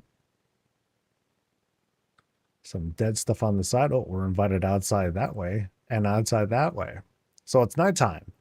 No, it's daytime. Ah, so let's look at what's going on here. Very cool. Like right from the jump, we're already invited to go out into this sort of treehouse vibe. Nice. So let's look at the lower part first. It's nice and open, very, very spacious. We're invited to do the climb off of the first window over there. And then on this side, like kind of a, not a moonwell, but then we have at the center here, we have like this, we have one of my favorite flowers, of course. And we do actually have a little moonwell that's down there. That's giving us a little bit of animated stuff. And then once again, we have like this whole waterfall sort of dealing. You know, you can see how it's shaped. It has that whole kind of like angle to it. Very nice. Let's pan around across some places to sit. So, you know, it's got a park-like feel. And here they use an even arch to create this sort of like, this sort of like storage area for some fishing equipment and perhaps things that they've got. What did they catch? Gold, baby. Some amazing things you can use with the fishing technology in the Warcraft universe. Let me kind of come back here. We also have a kind of a simple cave setup. And again, they're using a lot of rocks to put these together. And you can see like lots of details are put in here. You know, oftentimes I'll see usually like big rocks to help shape it all together, which works, right? You can actually like see it being kind of reflected in the walls of the cave here. But as you come out, that's when you see like a lot more details as you, you know, just so it can give like that better aesthetic. So let's go up the treehouse thing and observe from up top. Looks like little places to observe. Very neat. And here we got some Murgles that are like hanging out and playing. +1 gnomish egg. Oh, and I think there's a bed back here. No, not a bed. Okay, actually it is technically a bed. But they just attach some pillows over there. And then boom, there you go. Nice, nice like a couch kind of feel. Because otherwise you would need to have like you need to just drop a whole couch. And this is a bit more of a natural shape to it. Lion and puppy are playing. Murgles are hanging out. Everyone's having a good time. That's cool. I find that quite creative. And again, like the shaping of this, really, really good. So these make like for some natural stairs. So I can say what's up to the Griffin over here. Hey, buddy. Be good. Boop. Yeah, love the detail that's put into the rock formation there. The open sides have stools to sit and hang your feet off. Yeah, so lots of immersion that comes from like little places that you can sit and like hang out and hang around in. So let's go across here, past this other closet, because that's kind of how it goes sometimes. And on the other end, so it's not like a reflection of like, hey, here's the day version and then here's the night version. No, this is just like a totally different spot they set up for themselves. Again, very, very open, because that's kind of what you get. It's not like you can have like a small skybox room. That'd be kind of weird. But I'm kind of like directed to go into this little tight spot here. Now, again, this is another Niffin arch, but this one is unique because it's standing just like in the middle of whatever. And then they piled some rugs, made it nice and soft and comfy for folks to like just sit, do their thing, have themselves a smoke, and relax. Listen to the sounds, take in some of the sights and all that. Invite folks over, or just like crash, you know, if they just want to nap and all that. We really like the look of this. Yeah, very, very pretty. Oh, and then there's a gnome dude, who I guess is the caretaker of the spot. You know, so he makes sure like things are refilled and whatnot when we're not around. Make sure it's nice and clean. So when we come back, we're welcomed right in. And it's also a place of activity. You can see here, like we got wagons that are coming in, bringing in nothing right now. I guess, no, they were bringing in more smoke juice or whatever. Smoke juice. You know what I'm talking about? They're bringing in more stuff. They just unloaded because they got to come in like pretty much every day because we are voracious about that. Now, if not sitting inside that little open box, we can sit around the fire instead. Have a couple drinks. We got hot chocolate. We got coffees and teas. I'm getting hungry now. And if we want to nap, cool. We can just lay down outside or hunker down under the tent.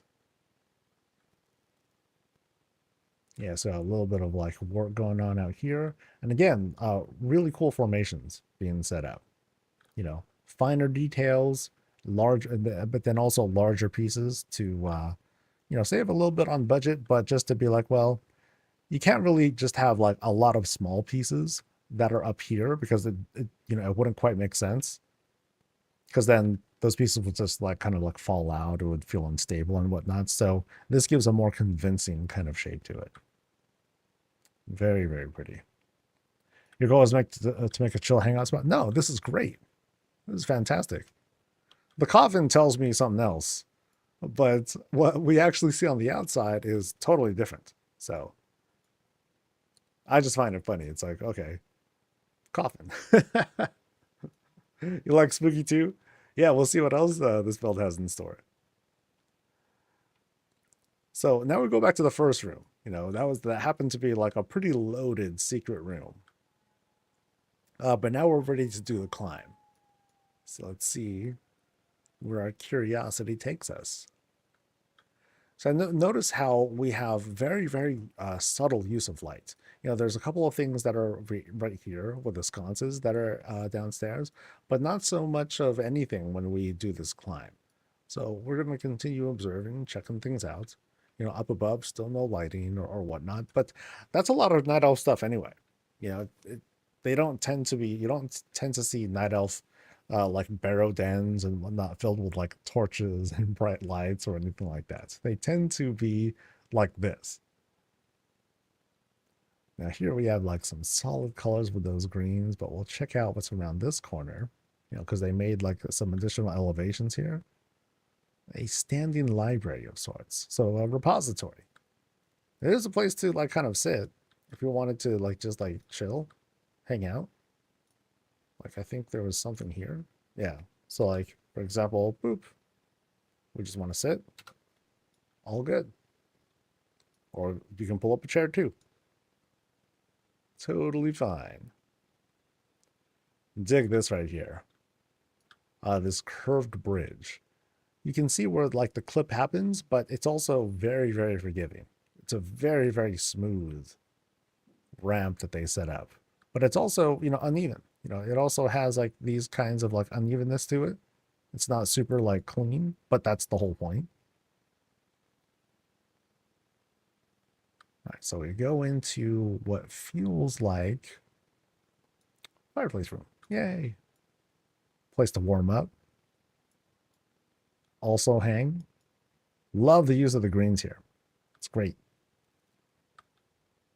I like the dressing of this too, because you have, I forget the name of this thing every time. You have this shrine.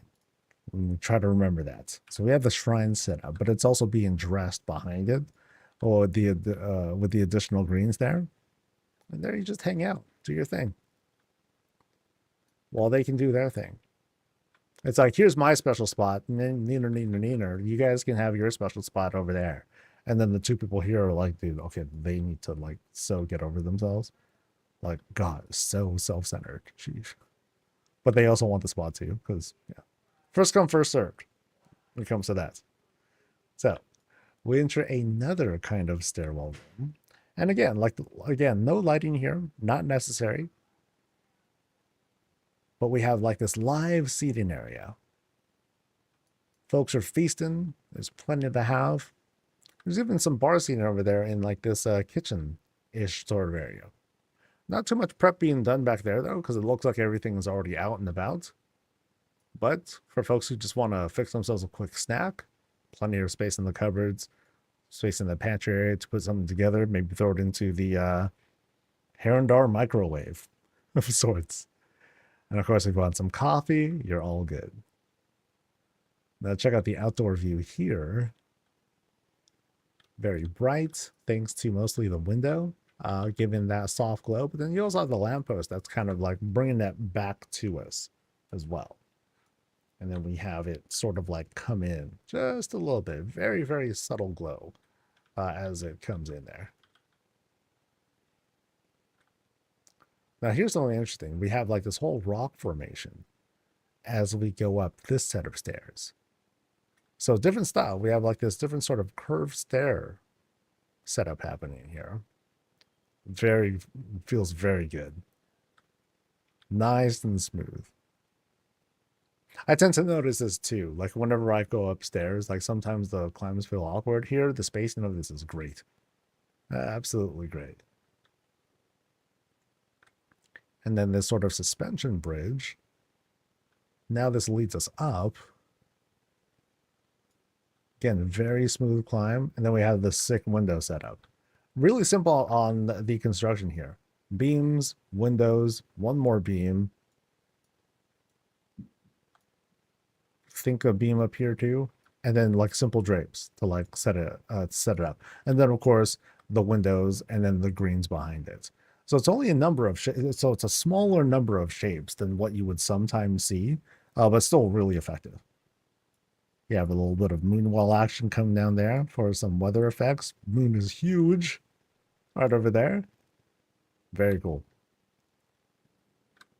You can see how the glow comes in and hits right there.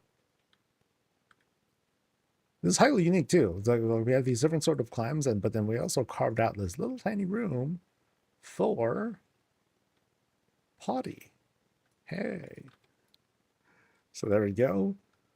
Feet are dangling, but, well, that's how it is. Night elves, I'm sure, are fine. Blood elves are never fine. And then this walk-in shower. Moonwell shower. So we're doused with magic stuff. Awesome. We climb up one more suspension. Oh, I think we dip a little bit. Yeah, we dip a little bit. Realistic feeling, like that. And then finally our bed. Boop. One place to study and all that. There's our extra clothes and all that. Transmog. Make sure we look hot. Cool. I don't know if I think I've seen everything, haven't I? Because aside from that one path that took us to like those two rooms, I think the rest of it was a pretty straight line, wasn't it?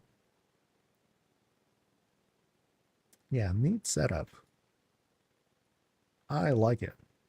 It's very clean too. Because it has this whole fusion of house plus the whole barrow den kind of feel to it. Yeah, that's something that a lot of druid fans very, very characteristic of them. Yeah, I like this. This is cool. It, like I said, it has like this good flow of like, okay, every now and then it'll have like this really natural formation to it. But then of course you have this hybrid lived in sort of deal too. You know, same thing kind of happens here. We have like this sort of formation very inspired by the Druid Barrow Den. Some natural formations here too. Yeah, great place. Great place. Thanks for showing us. All right. All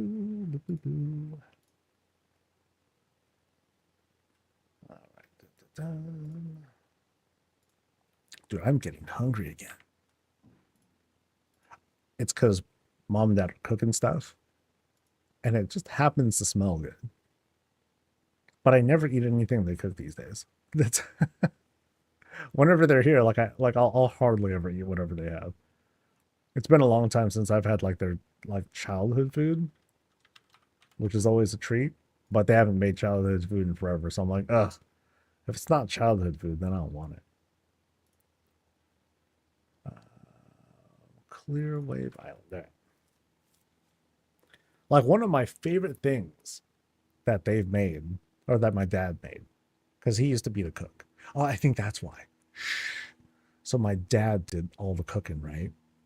But now that he's older, he doesn't really do a lot of the cooking. Now my mom does a lot of the cooking. But when I was young, I was like, oh, mom's cooking?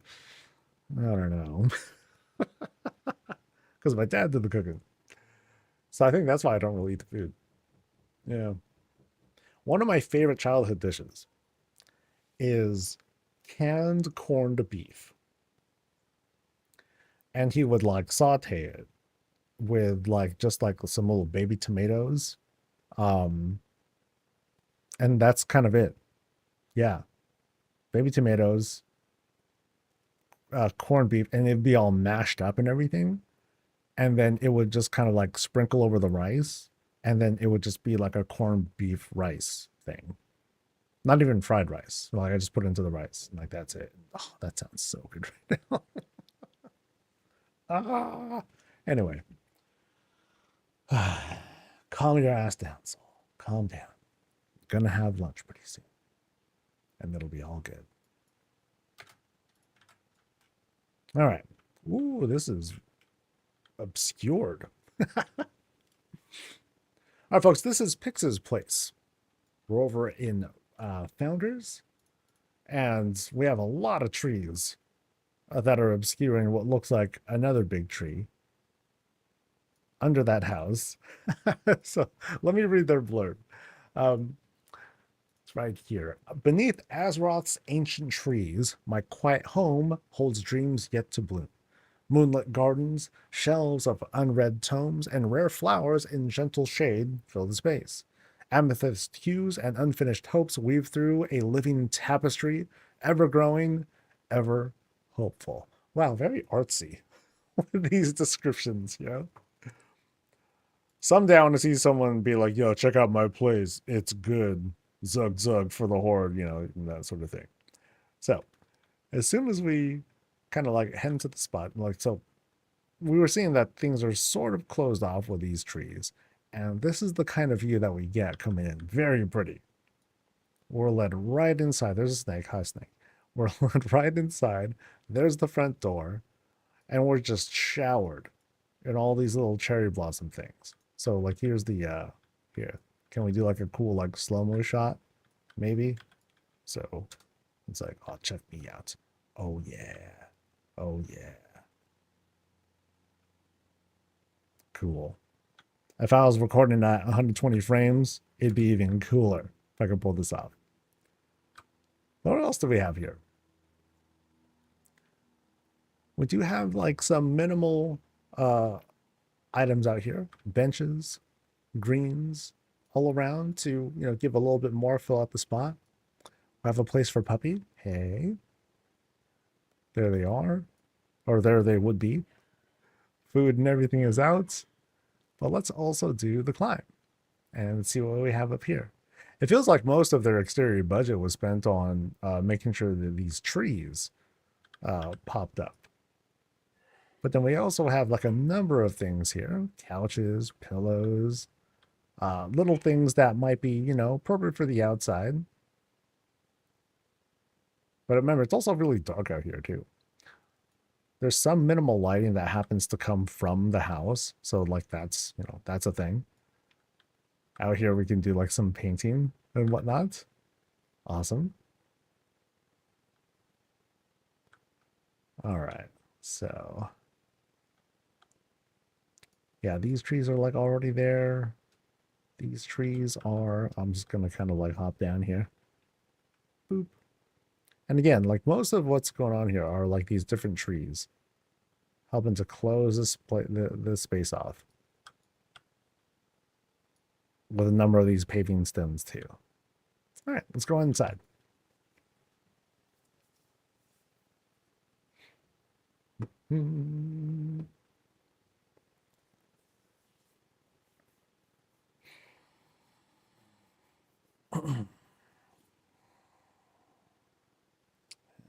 Sorry, hold on.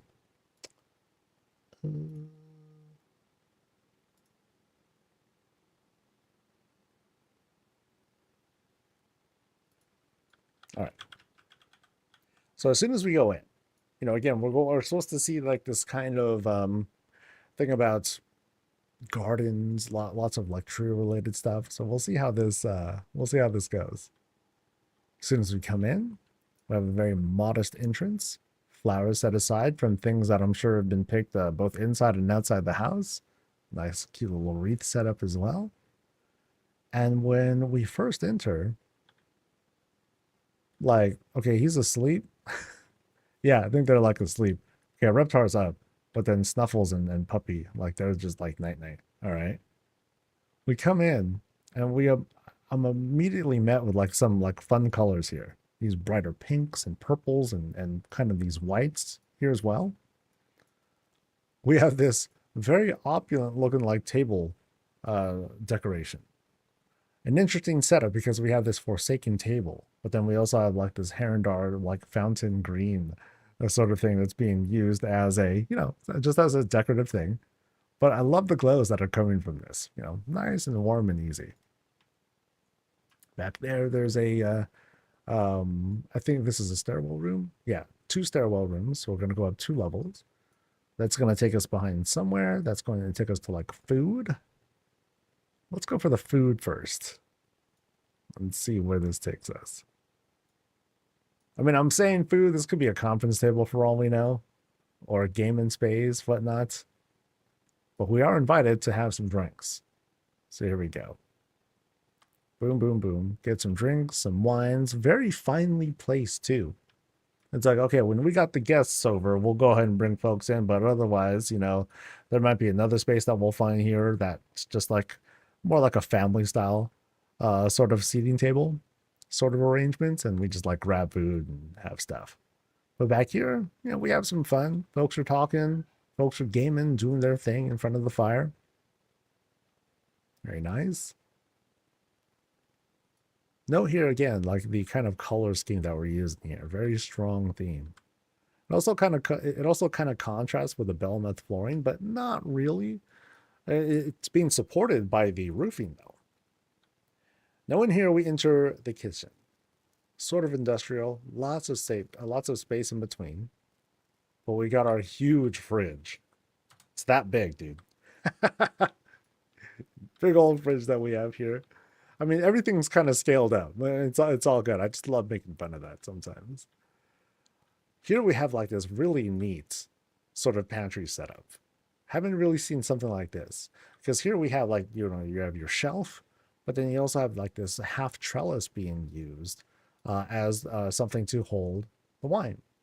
I usually see things like the elven trellis that's being used for like holding wine. In this case, though, it's like, okay, you get the wine, but you also have like these iron rods that are holding it up that might crack the glass or whatnot. But Azeroth glass is made of different stuff, I guess, so that's fine. So back here, so here's like kind of the seating area that I was talking about. It's like, if we're just doing like the day-to-day, we just want to like grab some food, put it together, and like get something, have a little something to eat, then here we go. Back kitchen set up. We got our big burners right over there. We have our big platforms being used as the counter surface. But otherwise, again, big surface that's being used here. Burners are going. Cool vent, by the way. That's a neat idea for a vent. I haven't seen that piece being used before. Dishes are being done. There's our rack where things are waiting to dry. Let me grab some coffee. Delicious. Then also, what do we have back here? Ooh, outside stuff. And then here, pantry stuff. Gotta have at least one pantry in most houses. Folks haven't been back here in a little while, but it's all right. But now let's see what we have out here. Ooh, great setup, good horizon to keep the illusion and everything. But then we turn around and, oh, that's good. Great sizing here. It gives a good sense of scale as to what to expect. And also, note the curtains. They're using these curtains that are just kind of like hanging down. So that makes for a good awning. I like that. I like that a lot. Now out here, some great looking flower work. Lots of things meticulously placed, notably on this trellis here. Very, very busy with the setup. Things like those, they take a good bit of work. And I know sometimes I don't point it out, but those things, they can be a bit of a pain to put together. Or at least it's kind of time consuming. So, place to sit under that gazebo. And again, we have greens that are surrounding the whole spot. We have this fountain being used as sort of the center. You can sit here. Nice. Cool setup. Now let's go this way. So we went past the pantry stuff, past that ginormous fridge. We're gonna retreat back through the fancy desk. Oh, I'm sorry, fancy desk. The fancy table for guests. There we go. That's what I meant to say. And then we're now back into the main room. Now I notice here we have live wires as the climb. So it's like, yes, please climb. And then you grab this thing and then you're dead. Or at least you're unconscious. Because then you're hitting them live wires. And that's highly dangerous. Let's go through here now into a very, very deluxe style bathroom. Plenty of supplies to like get us dressed and everything. A very tall vanity. This tall. Like here's my yeah, head barely gets over it. It's a very tall vanity, but it's got all the product that we need. And here we have, dude, this is like a multi-person shower. Like you can easily have like a couple folks in here. Is that the intent? Maybe. I don't know. Or maybe it's just they just want a lot of space. Because here's Miss Murgle, and she's chilling here in the hot tub by herself. And so she's like, yeah, that's all for me. Like, I want my privacy. This is my space. What do you think I am? Weird? Sheesh. Now, I gotta say, like, having the toilet be in front of the bathtub, I mean, I guess that's... Okay, she's staring right at me. Now it's creepy. Here she was being like, oh, I want to have my privacy and blah, blah, blah. But then here I am. And she's like, doesn't even care to turn around. It's just like, this is like some alpha stuff happening here. Like, who's going to give in first, right? I'm doing my number 2. She's chilling there. Now, the thing is, the weapon that I have against it, what if I got it bad? It's going to smell, right? And then she'll be like, I'm going to hold out. And I'm going to be like, well, I'm just going to sit here because I ain't done yet. Yeah. I think she's being rude. Of course, I walked in just so I can, do my number 2, but still, man. Let's do this climb. Let's see what's going on up here. Climbing the live wires. And so we're up 1 level, so we'll have 1 more level to climb. And as we climb up here, very well lit. We have all these opulent, elegant paintings. Very expensive. And then we proceed to this room here. Very dressed bedroom. And under this deluxe trellis here, big old bed. We have a different kind of Miss Murgle, plus a gnome, and I can't... Okay, there you go. That was interesting. So is there like a clip sort of thing here? Oh, I guess that this here happens to clip. So it's a pretty low ceiling.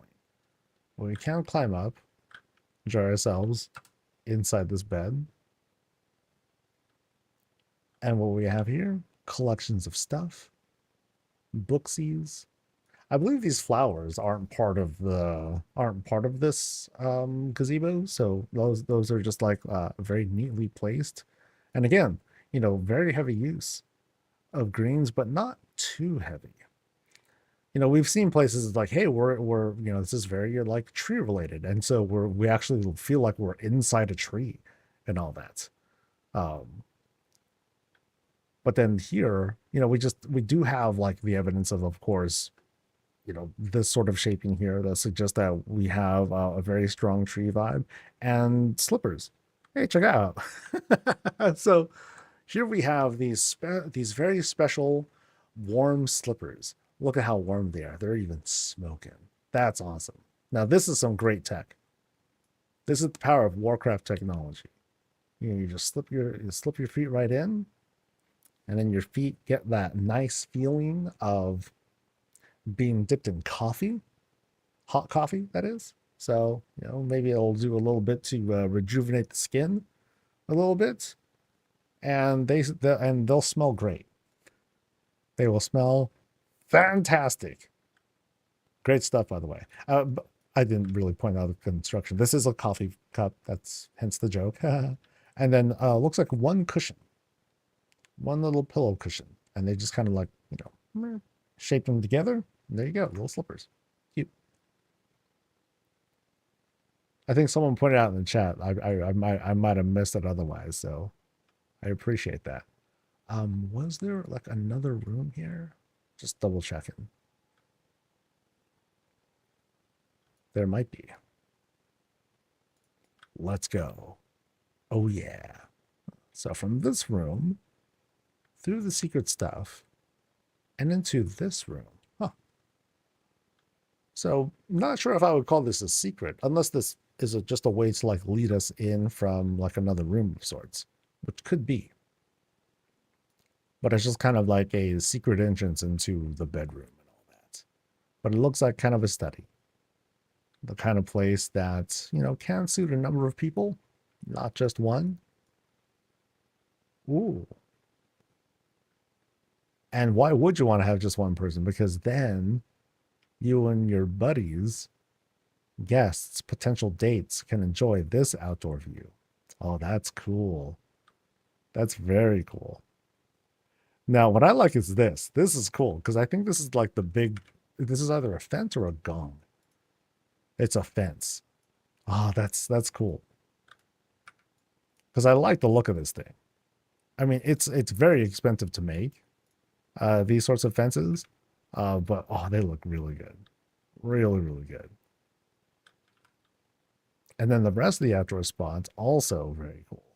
Here you can see like the water flowing from this waterfall spot, going down, down, down this sort of like river area, down to the end, and then it'll just go up to, infinity. Yeah, really great spread. This has that whole outdoor park sort of feel. Captures it really well. I think of like gardens that are like a couple miles away from my place, and it has like a kind of a similar thing with like the climb over this, and lots of cool places to like sit and hang out at.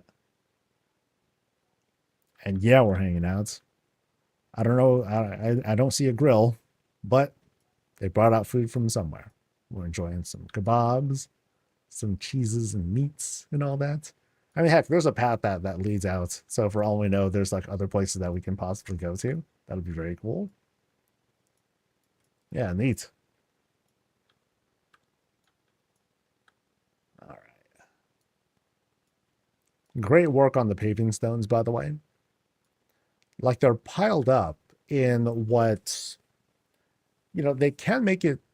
There are probably cleaner ways to do it, but I actually like the mess.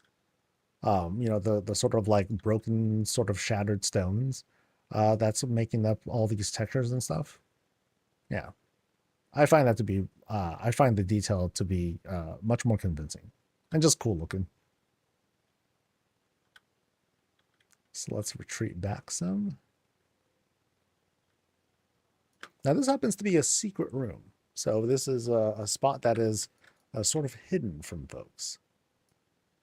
Or at least one that is not normally accessible to the public. All right, so let's retreat back some more. And we got another floor to climb, I believe. But not yet. We got another door.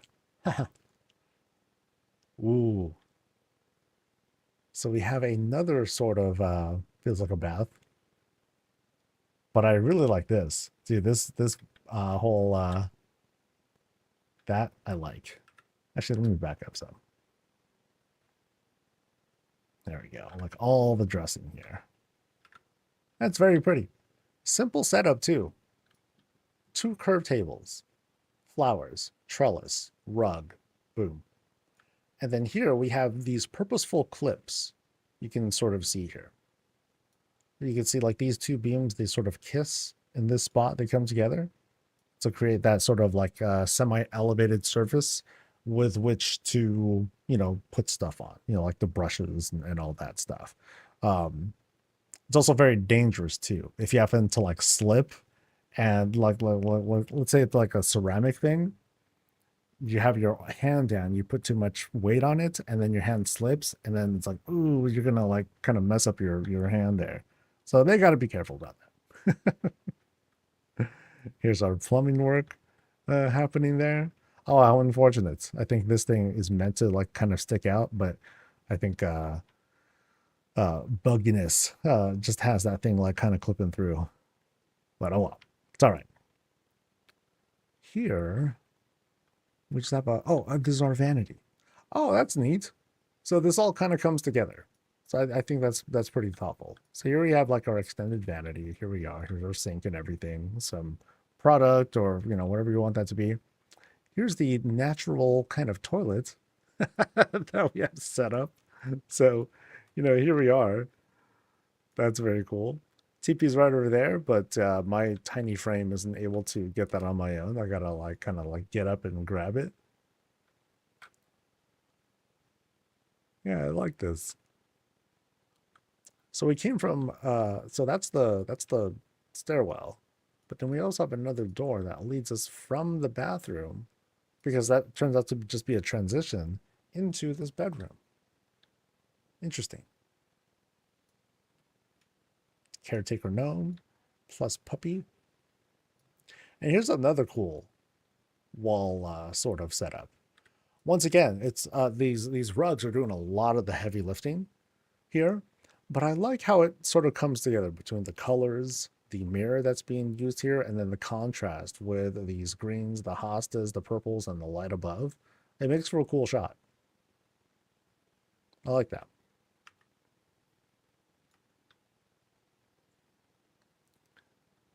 I found myself downsizing a lot of stuff from my Blood Elf house. Yeah, sometimes, well, it depends on how you're working at. I know for me, it's like smaller is better. So having like things that feel really tight works out. There's definitely challenges to that though, because you want to have everything feel cohesive and make sense, and having the bigger space, it at least lets you plop things where you want at first, but then afterwards you're like, oh, how do I fill this out? So there are different challenges that come from it. So complete this climb. We're finally at the top of the stairwell room. We're invited to go through the shroud and into the unknown. But first, I can't help but see a contrast here. Like throughout the house, we've been seeing like these kind of like more blue lights. Now we have like these very, very intense yellow lights that are coming from these windows. And these are shop windows. So these aren't things we're going to see very commonly until we have new windows come out. Hey, Blizz. But let's go through here. And now we have, we're getting like some Blood Elf vibes over here. We have this centerpiece with this hovering statue. I'm going to say that's intentional because that's kind of cool to make it a sort of hovering statue instead. Because, of course, you have the books that are floating around.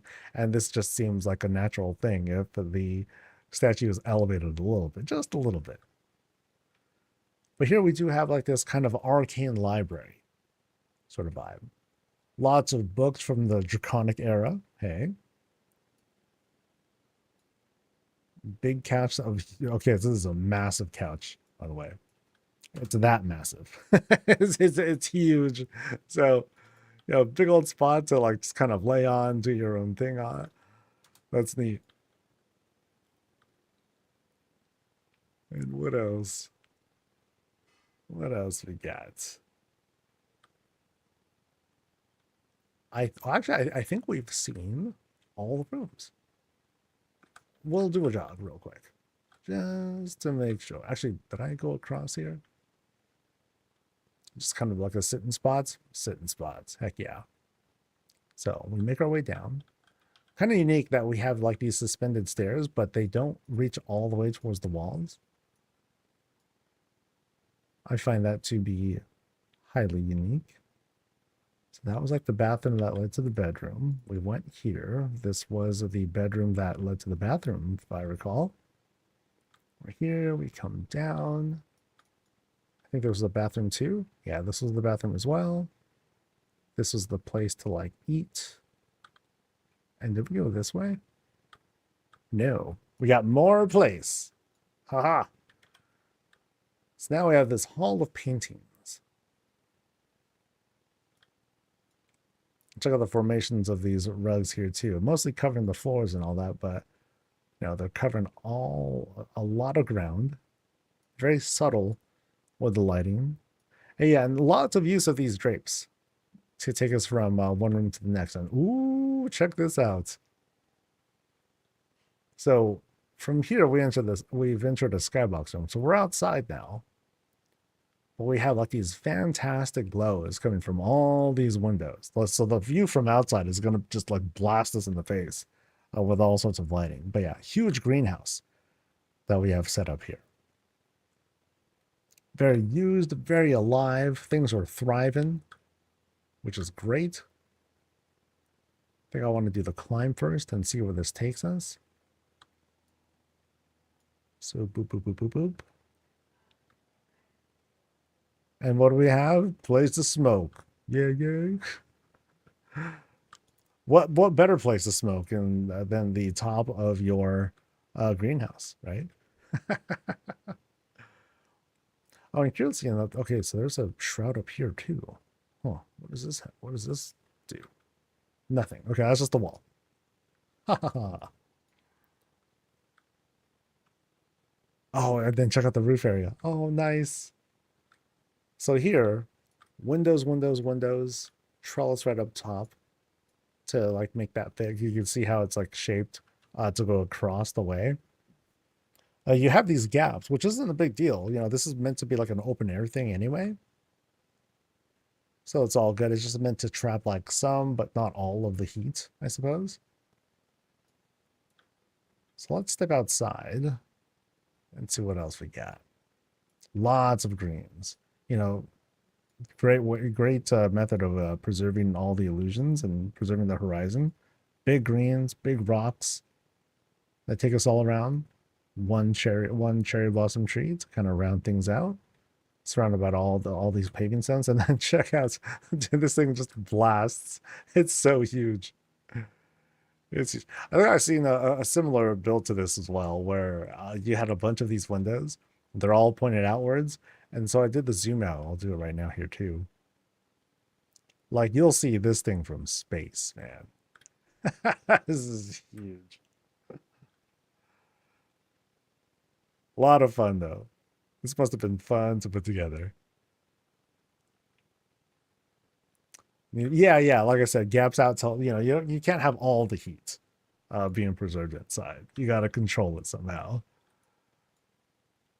Great stuff. Fantastic work. Very, very fun place. So what I've noticed, this is the Alacrity Guild. So we've seen 5 houses from their folks. And the question is, what sort of message are they sending? What sort of vibe are they delivering from us? And all these houses have been all about relaxing and chilling and vibing, and there's been a good bit of smoking too. But for the most part, a very like casual experience, and a way for a place for folks to find refuge and peace and quiet and that sort of thing. I've seen all sorts of places. Some of them are like kind of crazy, like, depictions of war and creepy stuff and wild experiments and death and destruction and all that. This is a different vibe. And so for the kind of folks that are looking for, that sort of energy, nothing, hopefully non-dramatic energy, then maybe the Alacrity Guild is a place to pay some attention to. Whether you want to take part in their PvE content or other events, or if you just want to have a place down there to like have a house and play like the social game, that's cool too. So a lot of fun places that we were able to look at. Big thanks to the Alacrity Guild for inviting us over to check out their places. Much appreciated. So that's kind of the goal with doing these sorts of group visits, because as a group, it kind of sends a message as to, okay, what kind of group are you? What kind of experience can you deliver? Is it something like this? Do you, in the case of Cozy Keep, they wanted to bring in places that were like very exceptional builds and like they won like their community contests and things like that. That's always awesome too. So much appreciated. By the way, thanks to Rivendare for bringing folks over. Welcome. Hey, it's all. We're actually Actually, there's still some time left for stream. I usually stop at around noontime or so, but I'm glad that folks like came over so you can hang out and see what it is that we do. Uh, which I just finished doing for the most part, but oh well. Society isn't going in the direction that is in the soul of human-like nature. Fun, relaxing, no high modern technology or such things are dominant in most builds. But yeah, Ember Blaze, yeah, feel free to, if you wanted to like link stuff and all that, definitely feel free. If folks want to talk a little bit more or even like straight up join, all good. But yeah, thanks a lot for showing us your place. Places. Haha, haha. Someone was asking about a sign up, I think, but I think Britt managed to answer that. Yes. Yeah, they fill up quick. So let me see how fast spots filled up this time. Where is my lists?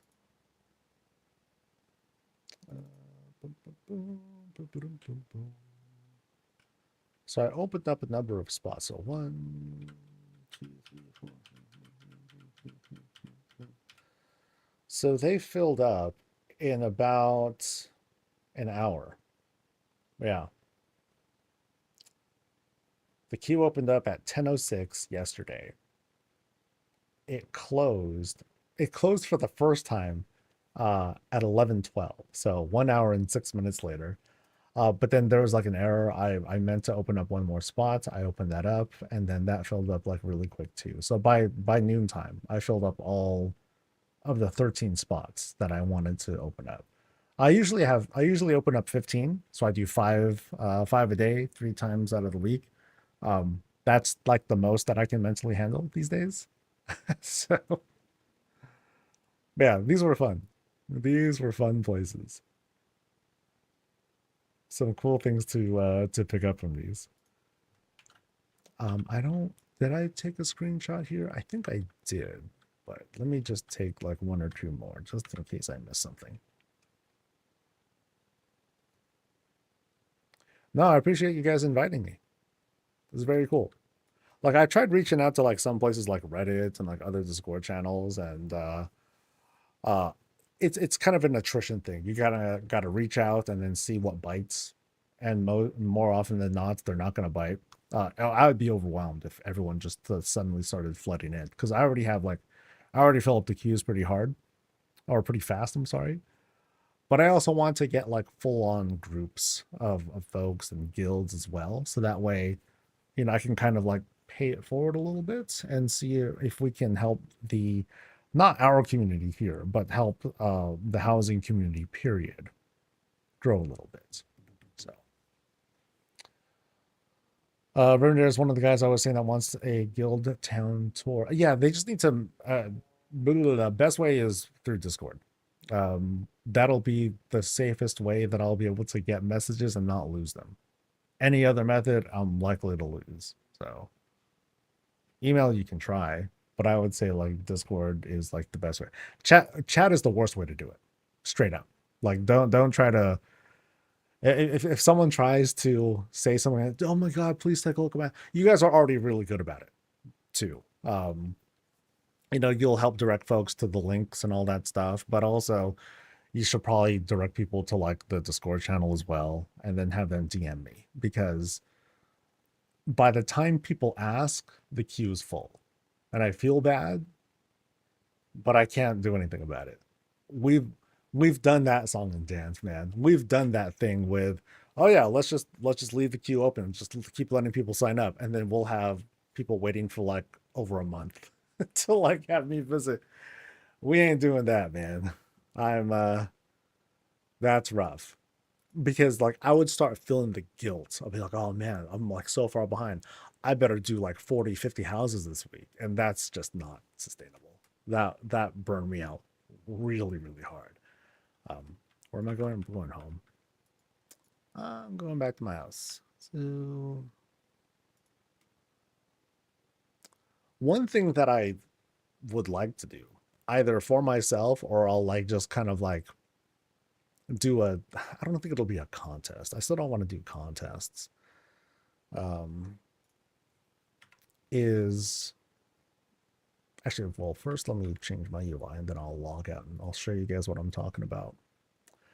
The other day, someone had created the Burning Crusade login screen, which was dope, highly creative, very cool, very meta too, because they made a picture of a computer of a battle station setup, a computer setup, and then inside the screen was the Burning Crusade login screen.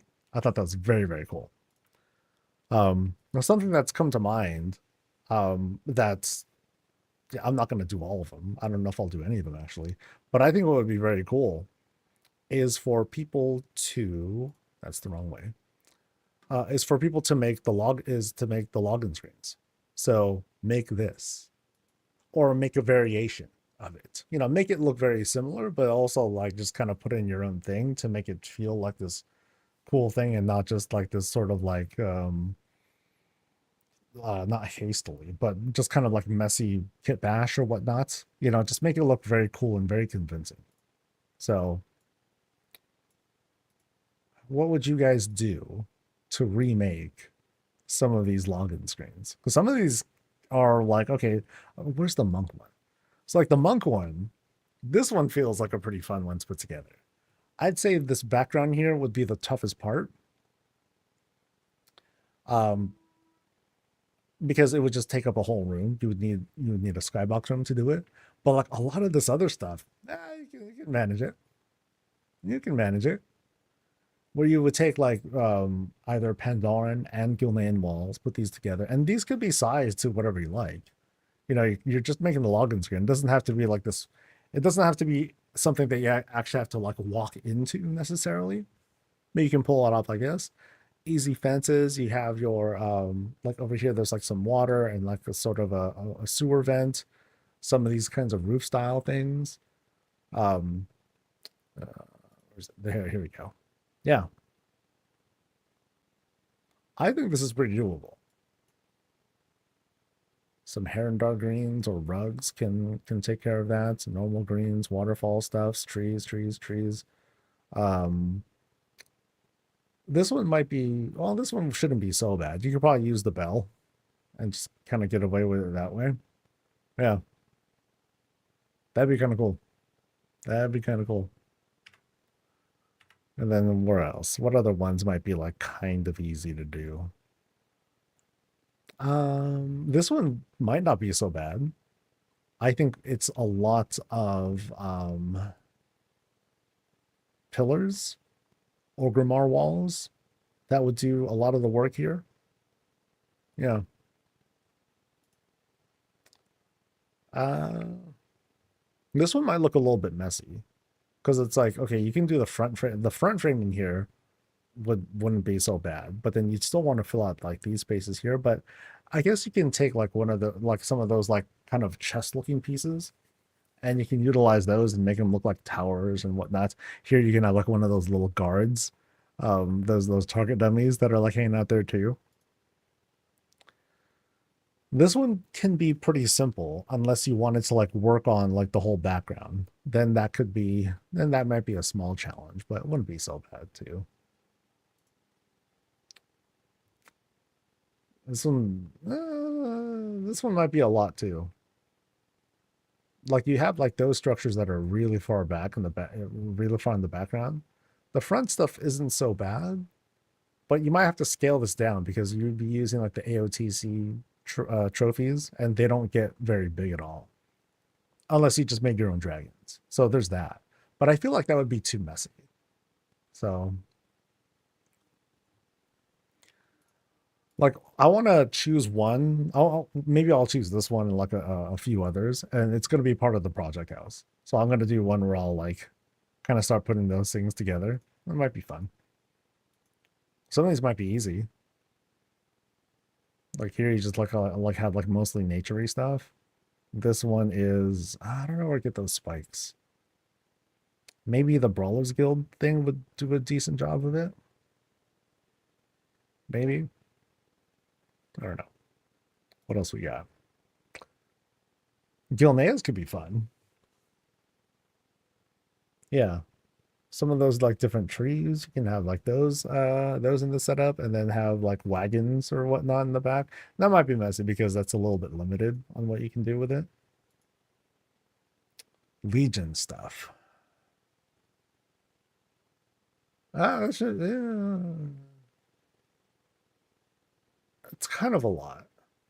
Because you'd want to make like a convincing horizon. And I don't know about a fell waterfall. I don't think we've seen that sort of effect that we can easily emulate. What else we got? Draenei stuff. These look like just big structures. This feels like it'd be easy, actually. Yeah. Undead looks like this will be easy too. Just have a convincing crypt. You can use a bunch of Gilnean walls to put that together. Monument, you can kind of kit bash those things together. From there, some Lordaeron fences, lots of greens in the back, and then you know, one of these purple lights, and then just do like kind of a high contrast vibe where you have the lighting is brought down to a natural dark. You'll have some lights that are kind of in front of the person to make that glow happen. Yeah, that would work too. Uh, this is just this mostly looks like a okay, this should be easy. Actually, this should be really easy too. You would just use like gradients, right? Just use gradients from different light sources. Um, Maybe have like some weather effects. You can use the lava ball for like some of the smoke effects. Use actual fire. There's a flag right there. That should be like pretty easy. What else? Give me a different race I haven't seen much of. So I actually don't make a whole lot of races.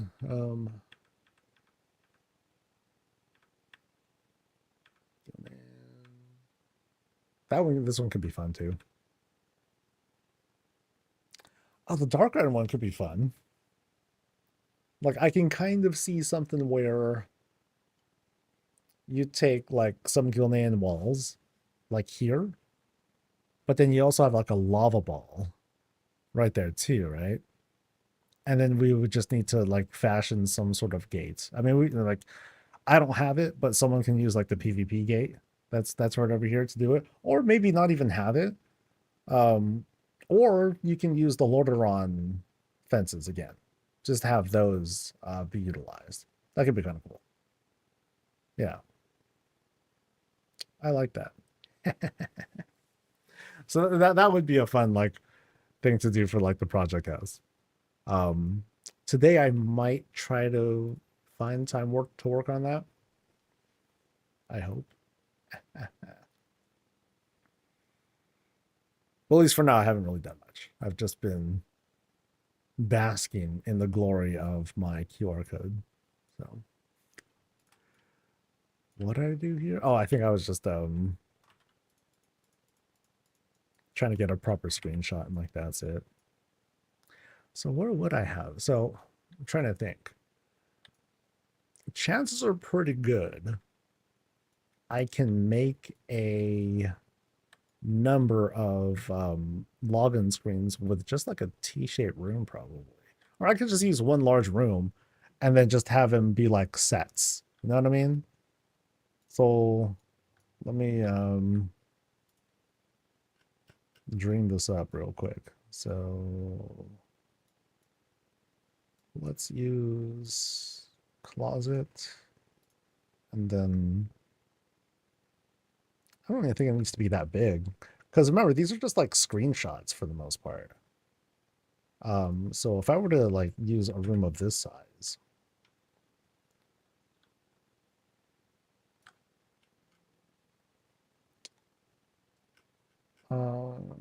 great raid last night. We were funny. Or were we doing stuff? Was that a functioning QR code? Yes. Yes, it was. So I feel like if I were to have my shot here, I could probably do like a number of them all in one spot. Or what would be hella funny Here's what would be really funny is if I can be like standing here and then I can like have like one shot here and then I rotate the camera and then now I'm here. Oh, that'd be kind of funny. That'd be hella cool actually. Yeah. So, oh, that'd be really hard to pull off. So I would basically need to have like these different pies. You know what I mean? These pies. So it would be the perspective of like, yeah, that'd be really awesome if I can pull off that sort of trick. Oh, I can do it. I'd need a lot. Yeah. That's a big project. And I wanted to do small projects. So I could do one thing at a time.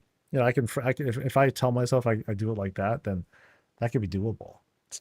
Hmm. Hmm. Now, in order to do it though, I can't use a skybox. So that's going to be a challenge if I wanted to do that sort of trick. You know what I mean? So come on. So I think there's only a number of these that I can do. Um, I'd have to choose. But which ones will be like easy? Like, okay, this is the goblin one, which is like so unrecognizable. They gotta change it to like undermine or something. So while this one is great, um, I feel like it doesn't really capture the honestly, it doesn't really capture the race too well. Panda is let me write this down. Let's get serious. And then of course, how many of these can I fit in like one spot if I were to do the whole rotating thing? Because I need to have a way inside first. So I'd have to have like maybe three. I'll start with three.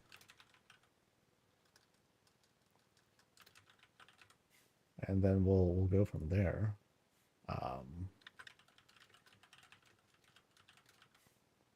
So Pandarn will be one. I like the Dark Iron one. I feel like that one is like doable. Um, this can be doable too. Um, I would be using. I feel like I would be using like some Elven stuff, like the Elven curve tables to start off with, Draconic stuff down here. Um, maybe.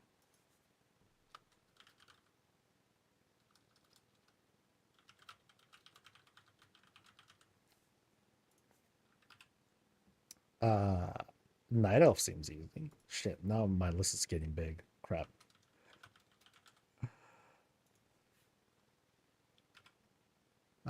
Worgen, that's too much. This one, no.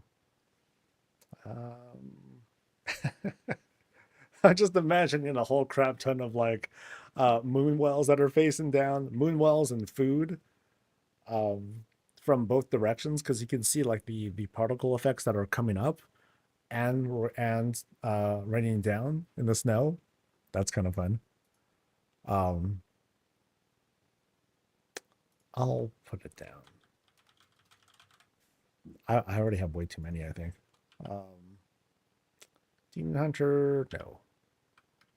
Stormwind. I think I have to change this to a large room if I wanna if I want any hopes of getting these sorts of shots. Yeah. What else? Dark Iron we looked at. Did I say Zandalari? I didn't say Zandalari. And I haven't even looked at everything. There's like all sorts of races that I'm missing.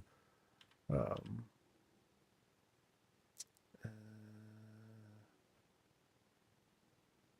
doable.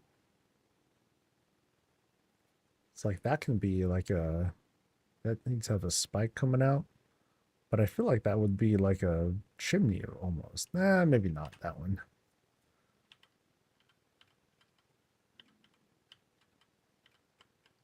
I think that's all that I got so far. But I'm like running out of characters too.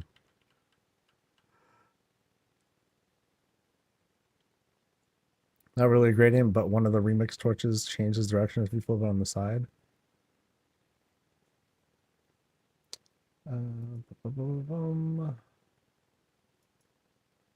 Yeah, that could work.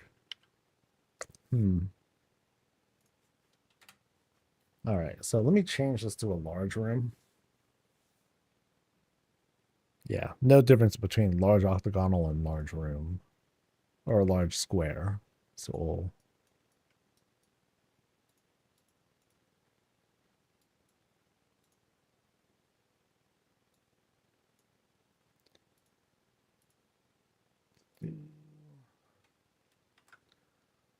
all right, I gotta go there. Whoops.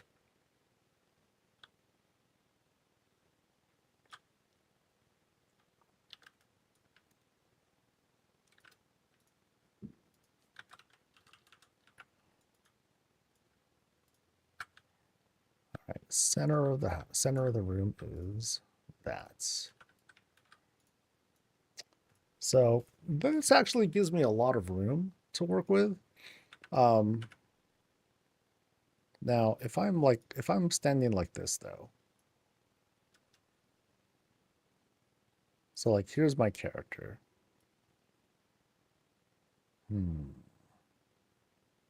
That means I have like that much space to work with, which is kind of a lot. Yeah, that's too much. So I gotta come in kind of close. I need a person.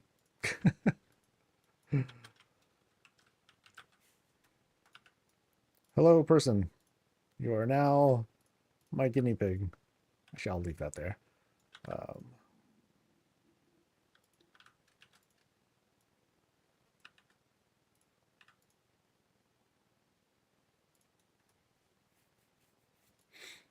You're about my height. Yeah, there we go. Okay, so it'll kind of... I'm too tall. God damn it. This is what I get for choosing a tall race to be the to build stuff. Give me a normal sized person who I'm not using. You. Sorry, buddy, I'm plucking you out of the starting area.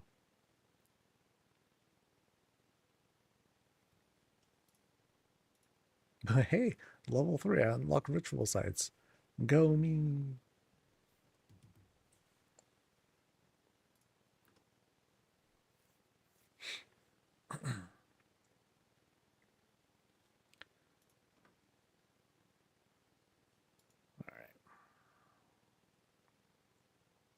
Like, I just want to make sure I get like a decent angle.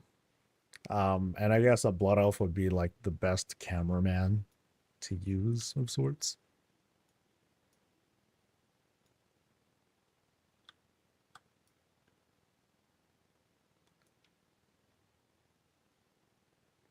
So, like, what I'm trying to do here, for the, yeah, I think this is good. What I'm trying to do here, for the most part, is try to measure, how much room, how much real estate can I give to a character, right? So it's like, how big of the pie is taken up. So how would I measure this, or how would I do this? So if I have something like that,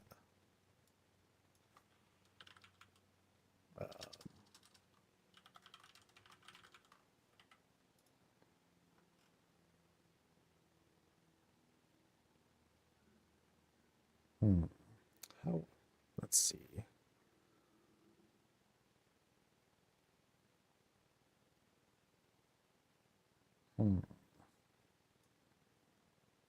Can I get like an even thing though?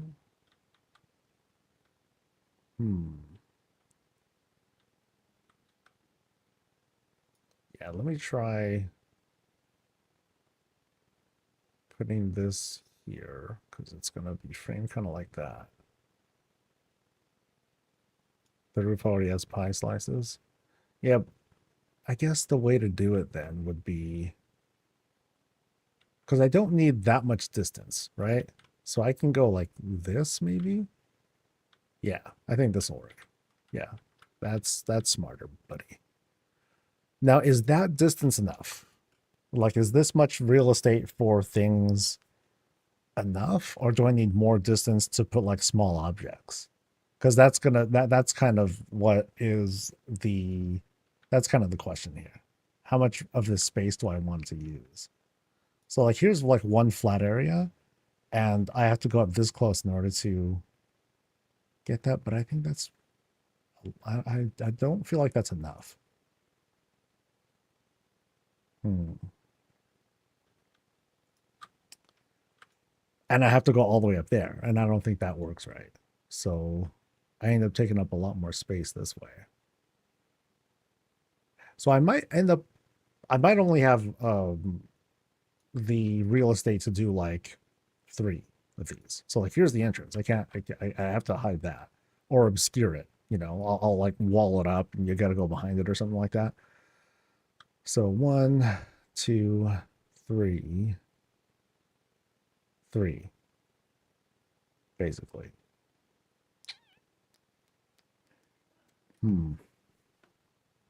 Would that be enough? I guess it'd be, I guess I could start with 1, you know, see where that takes me. Now, I guess I'm kind of restricting myself too, though, right? Because I'm trying to make it so, like, here's the character. So like there's that. So like here's shot number 1, right? But then if you rotate it, like here's shot number 2, which is meant to be like a whole different thing. And then here's shot number 3, which is also meant to be like a different thing. That's kind of the intent. And I can only do 3. But so I guess that's okay. You know, I can try working with that for now. And if this turns out to be kind of neat, then yeah, I'll go ahead and do that again and again. And what'll happen is I'll have like some stools here, so that way I can like sit, and then boom, I snap into the angle that I want to, or something like that. No, but then that wouldn't work either. I think I'd have to like no. I think the intent is I would have my character here, and then I would just like and then rotate there, and then rotate there. Yeah. Okay, so never mind the whole stool thing. So how much real estate do I actually get from this? Let's find out. So if I'm like here, I basically get this much room. So let me kind of put stuff here and kind of measure it out.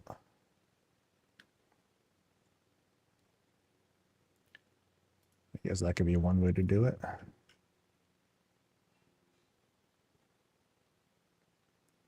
And if I want to, I can like kind of try to, can I angle it in such a way that I can have it all meet? I can try that. I'd be able to do it in advanced mode, but oh well. So let's try this other one. So we have this, and I guess it will, I guess I'll wall it off here.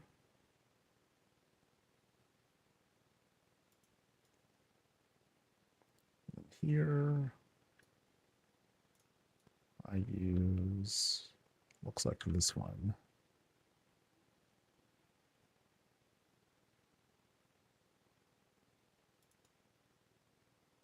And then that's kind of it. So 1, 2, 3. And I don't think I can do 4. Yeah.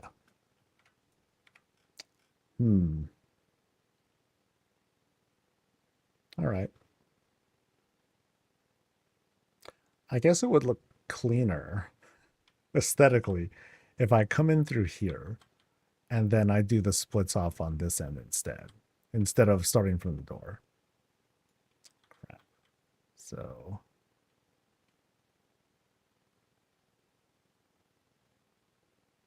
that means I'm like here.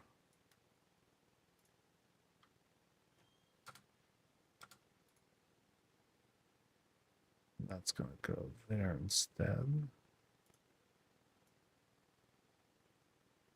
And And then this goes under that big beam here, I think.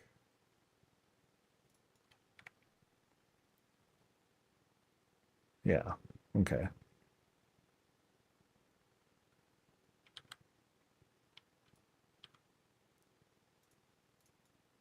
Here, this one goes here, and then there. There's one more wall somewhere. Okay. Here we go.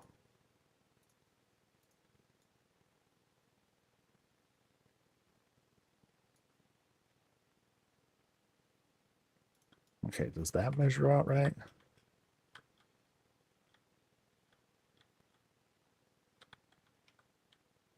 This one here. No, it's not even, actually. Huh. How'd I mess that up? Hmm. Oh, I think I moved one of these walls. God dang it. Okay, so...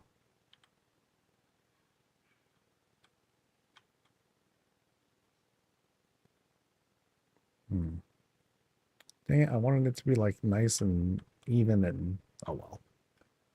I guess I'll eyeball it a little bit more. So, the center character's here.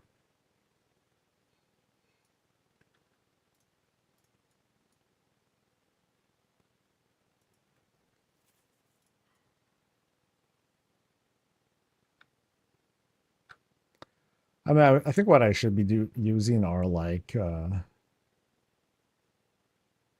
proper pillars. So like that's actually here.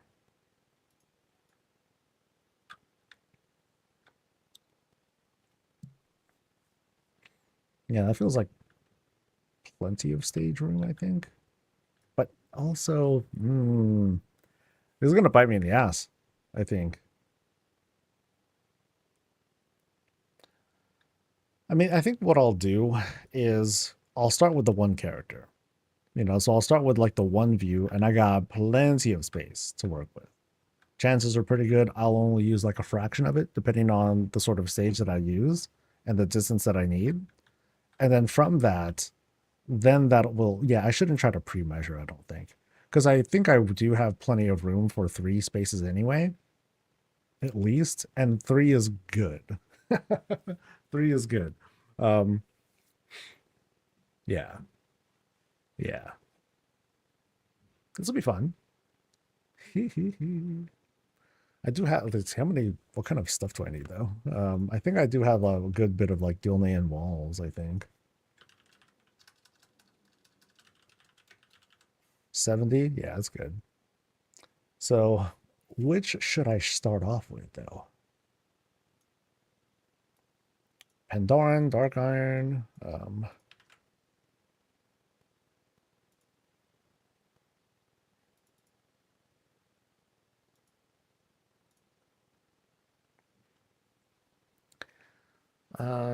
I kind of don't like the Lightforge one.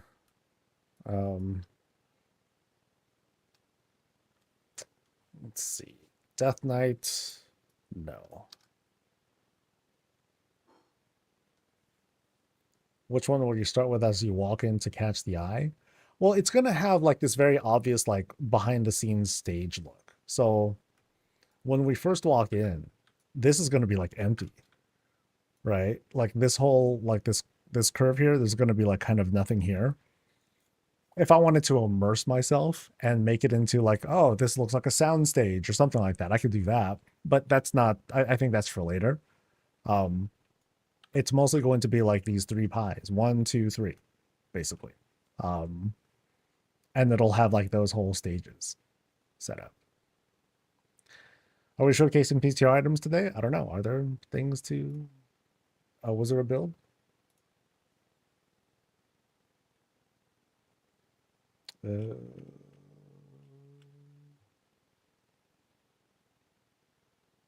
I don't see anything.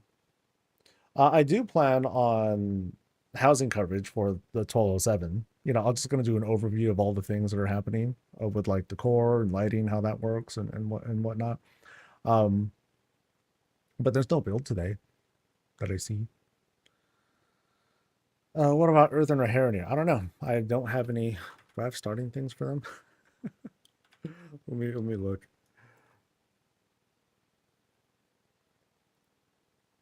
Because Harrier could be fun. I think I just need to make some. So let me. I know I have trailer dudes. I know these can. I've had these characters for like ever.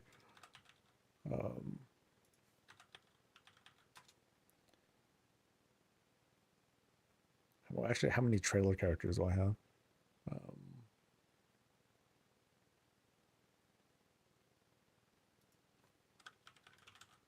Oh, just that one.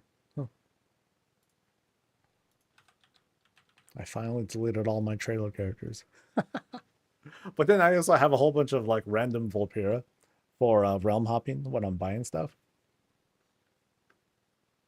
Okay, so oh, they have mail? You son of, okay, whatever. Harrier.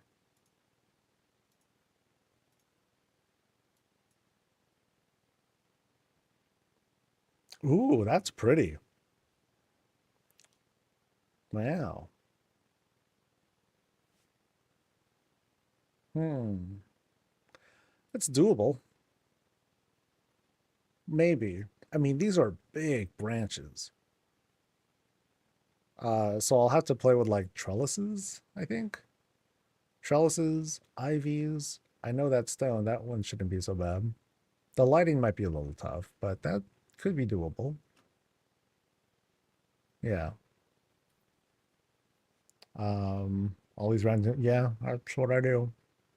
Like I'm not like, oh my god, let me max all these guys out. No, that is definitely not me. Um, and then someone mentioned earthen. I know I have one. Oh, here we go. Okay, so here's the earthen one. Big shapes, but I don't think I'll be able to make a very clean looking earthen setup. It's going to end up looking very goblin-y, sort of.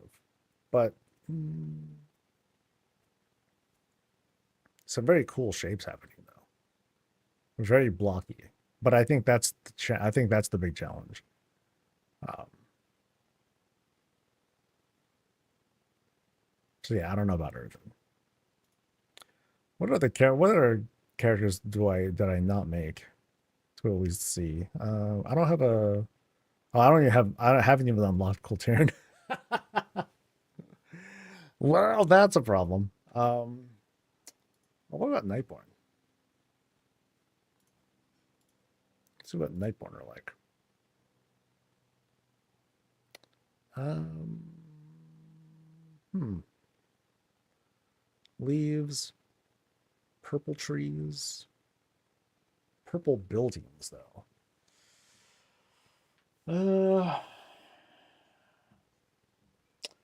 If I just get enough purple lights, I can make anything purple. You can place your alternate character screen areas of your house. Yeah. That, yeah, that's possible. And then them stars I can just make from whatever. Have some what are they called? Not Suramar floors. Silverman floors, there we go.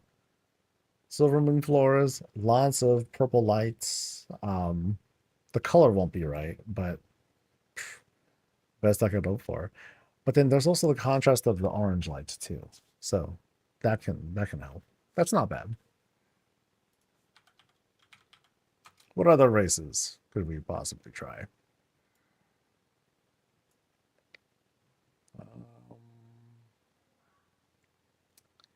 Did Earthen, did Troll. Troll might be easy.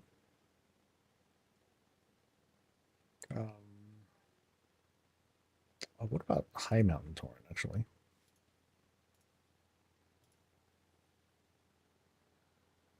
Ooh, all rocks. So, tons and tons of rocks, right? Um, rocks, green. Magthar is very metal, from what I saw there. But then as for the foliage and stuff down here, that could be a little tough. This will be very busy. It's going to be very filled out. Um, yeah. Yeah, the perspective shots might be a little challenging too. Hmm. So, going back to the candidates, Pandaren, Dark Iron. I think Pandaren's a lock. I think I definitely want to do that one. Um,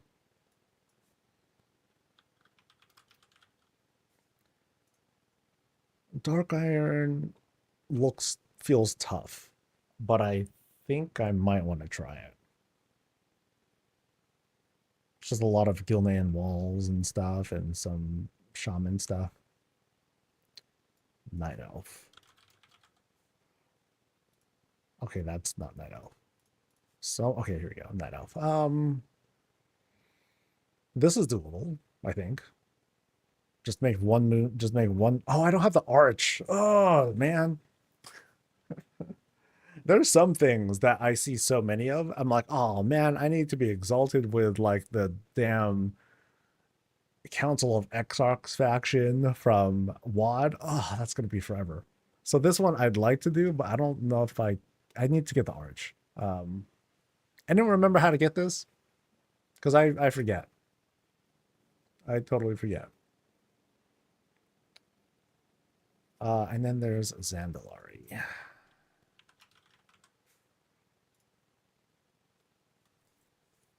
This one might be tough.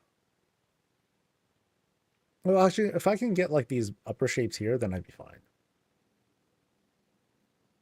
Mechanome would be easy. Can I even make a Mechanome? Nope. I mean, I just need to unlock it. It's not so bad. But raise an army for the Dream Grove. Oh, that's death. Um, I have a druid. I can do that. It'll just take a little while. Um, I think I'll do Dark Iron.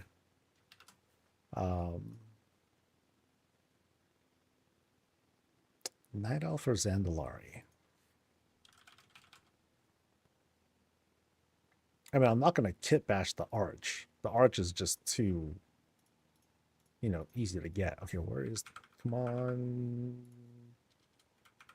elf. No. Elf. Well, whatever the case, I'm gonna do monks first. Yeah, monks will be first. Actually, orc would be easy. That's very iconic. Yeah, I'll do orc.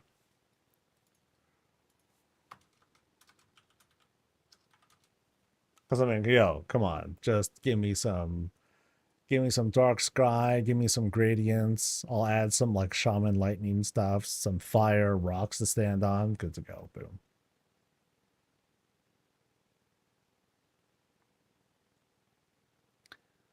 Did it pretty fast that one time. Yeah, that wasn't so bad, but I was on it too. So we'll see how well I do on that.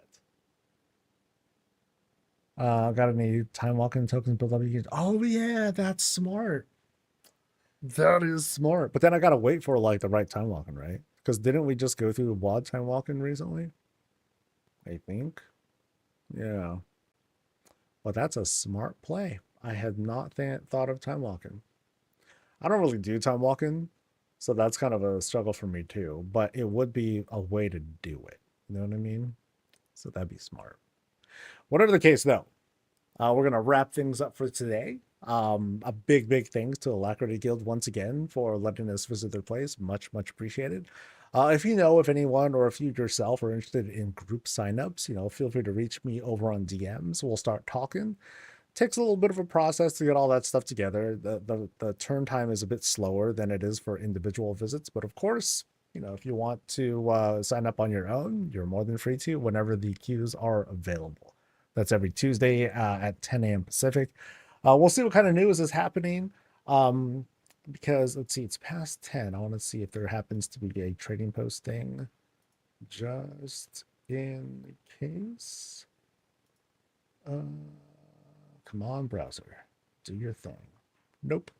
So we'll keep an eye out for that anyway. Otherwise, hopefully we'll get a preview for it tomorrow. But that's going to be it from me, guys. Thanks again for joining me, and I'll see y'all for the next thing. Until then, stay safe, stay healthy, and as always,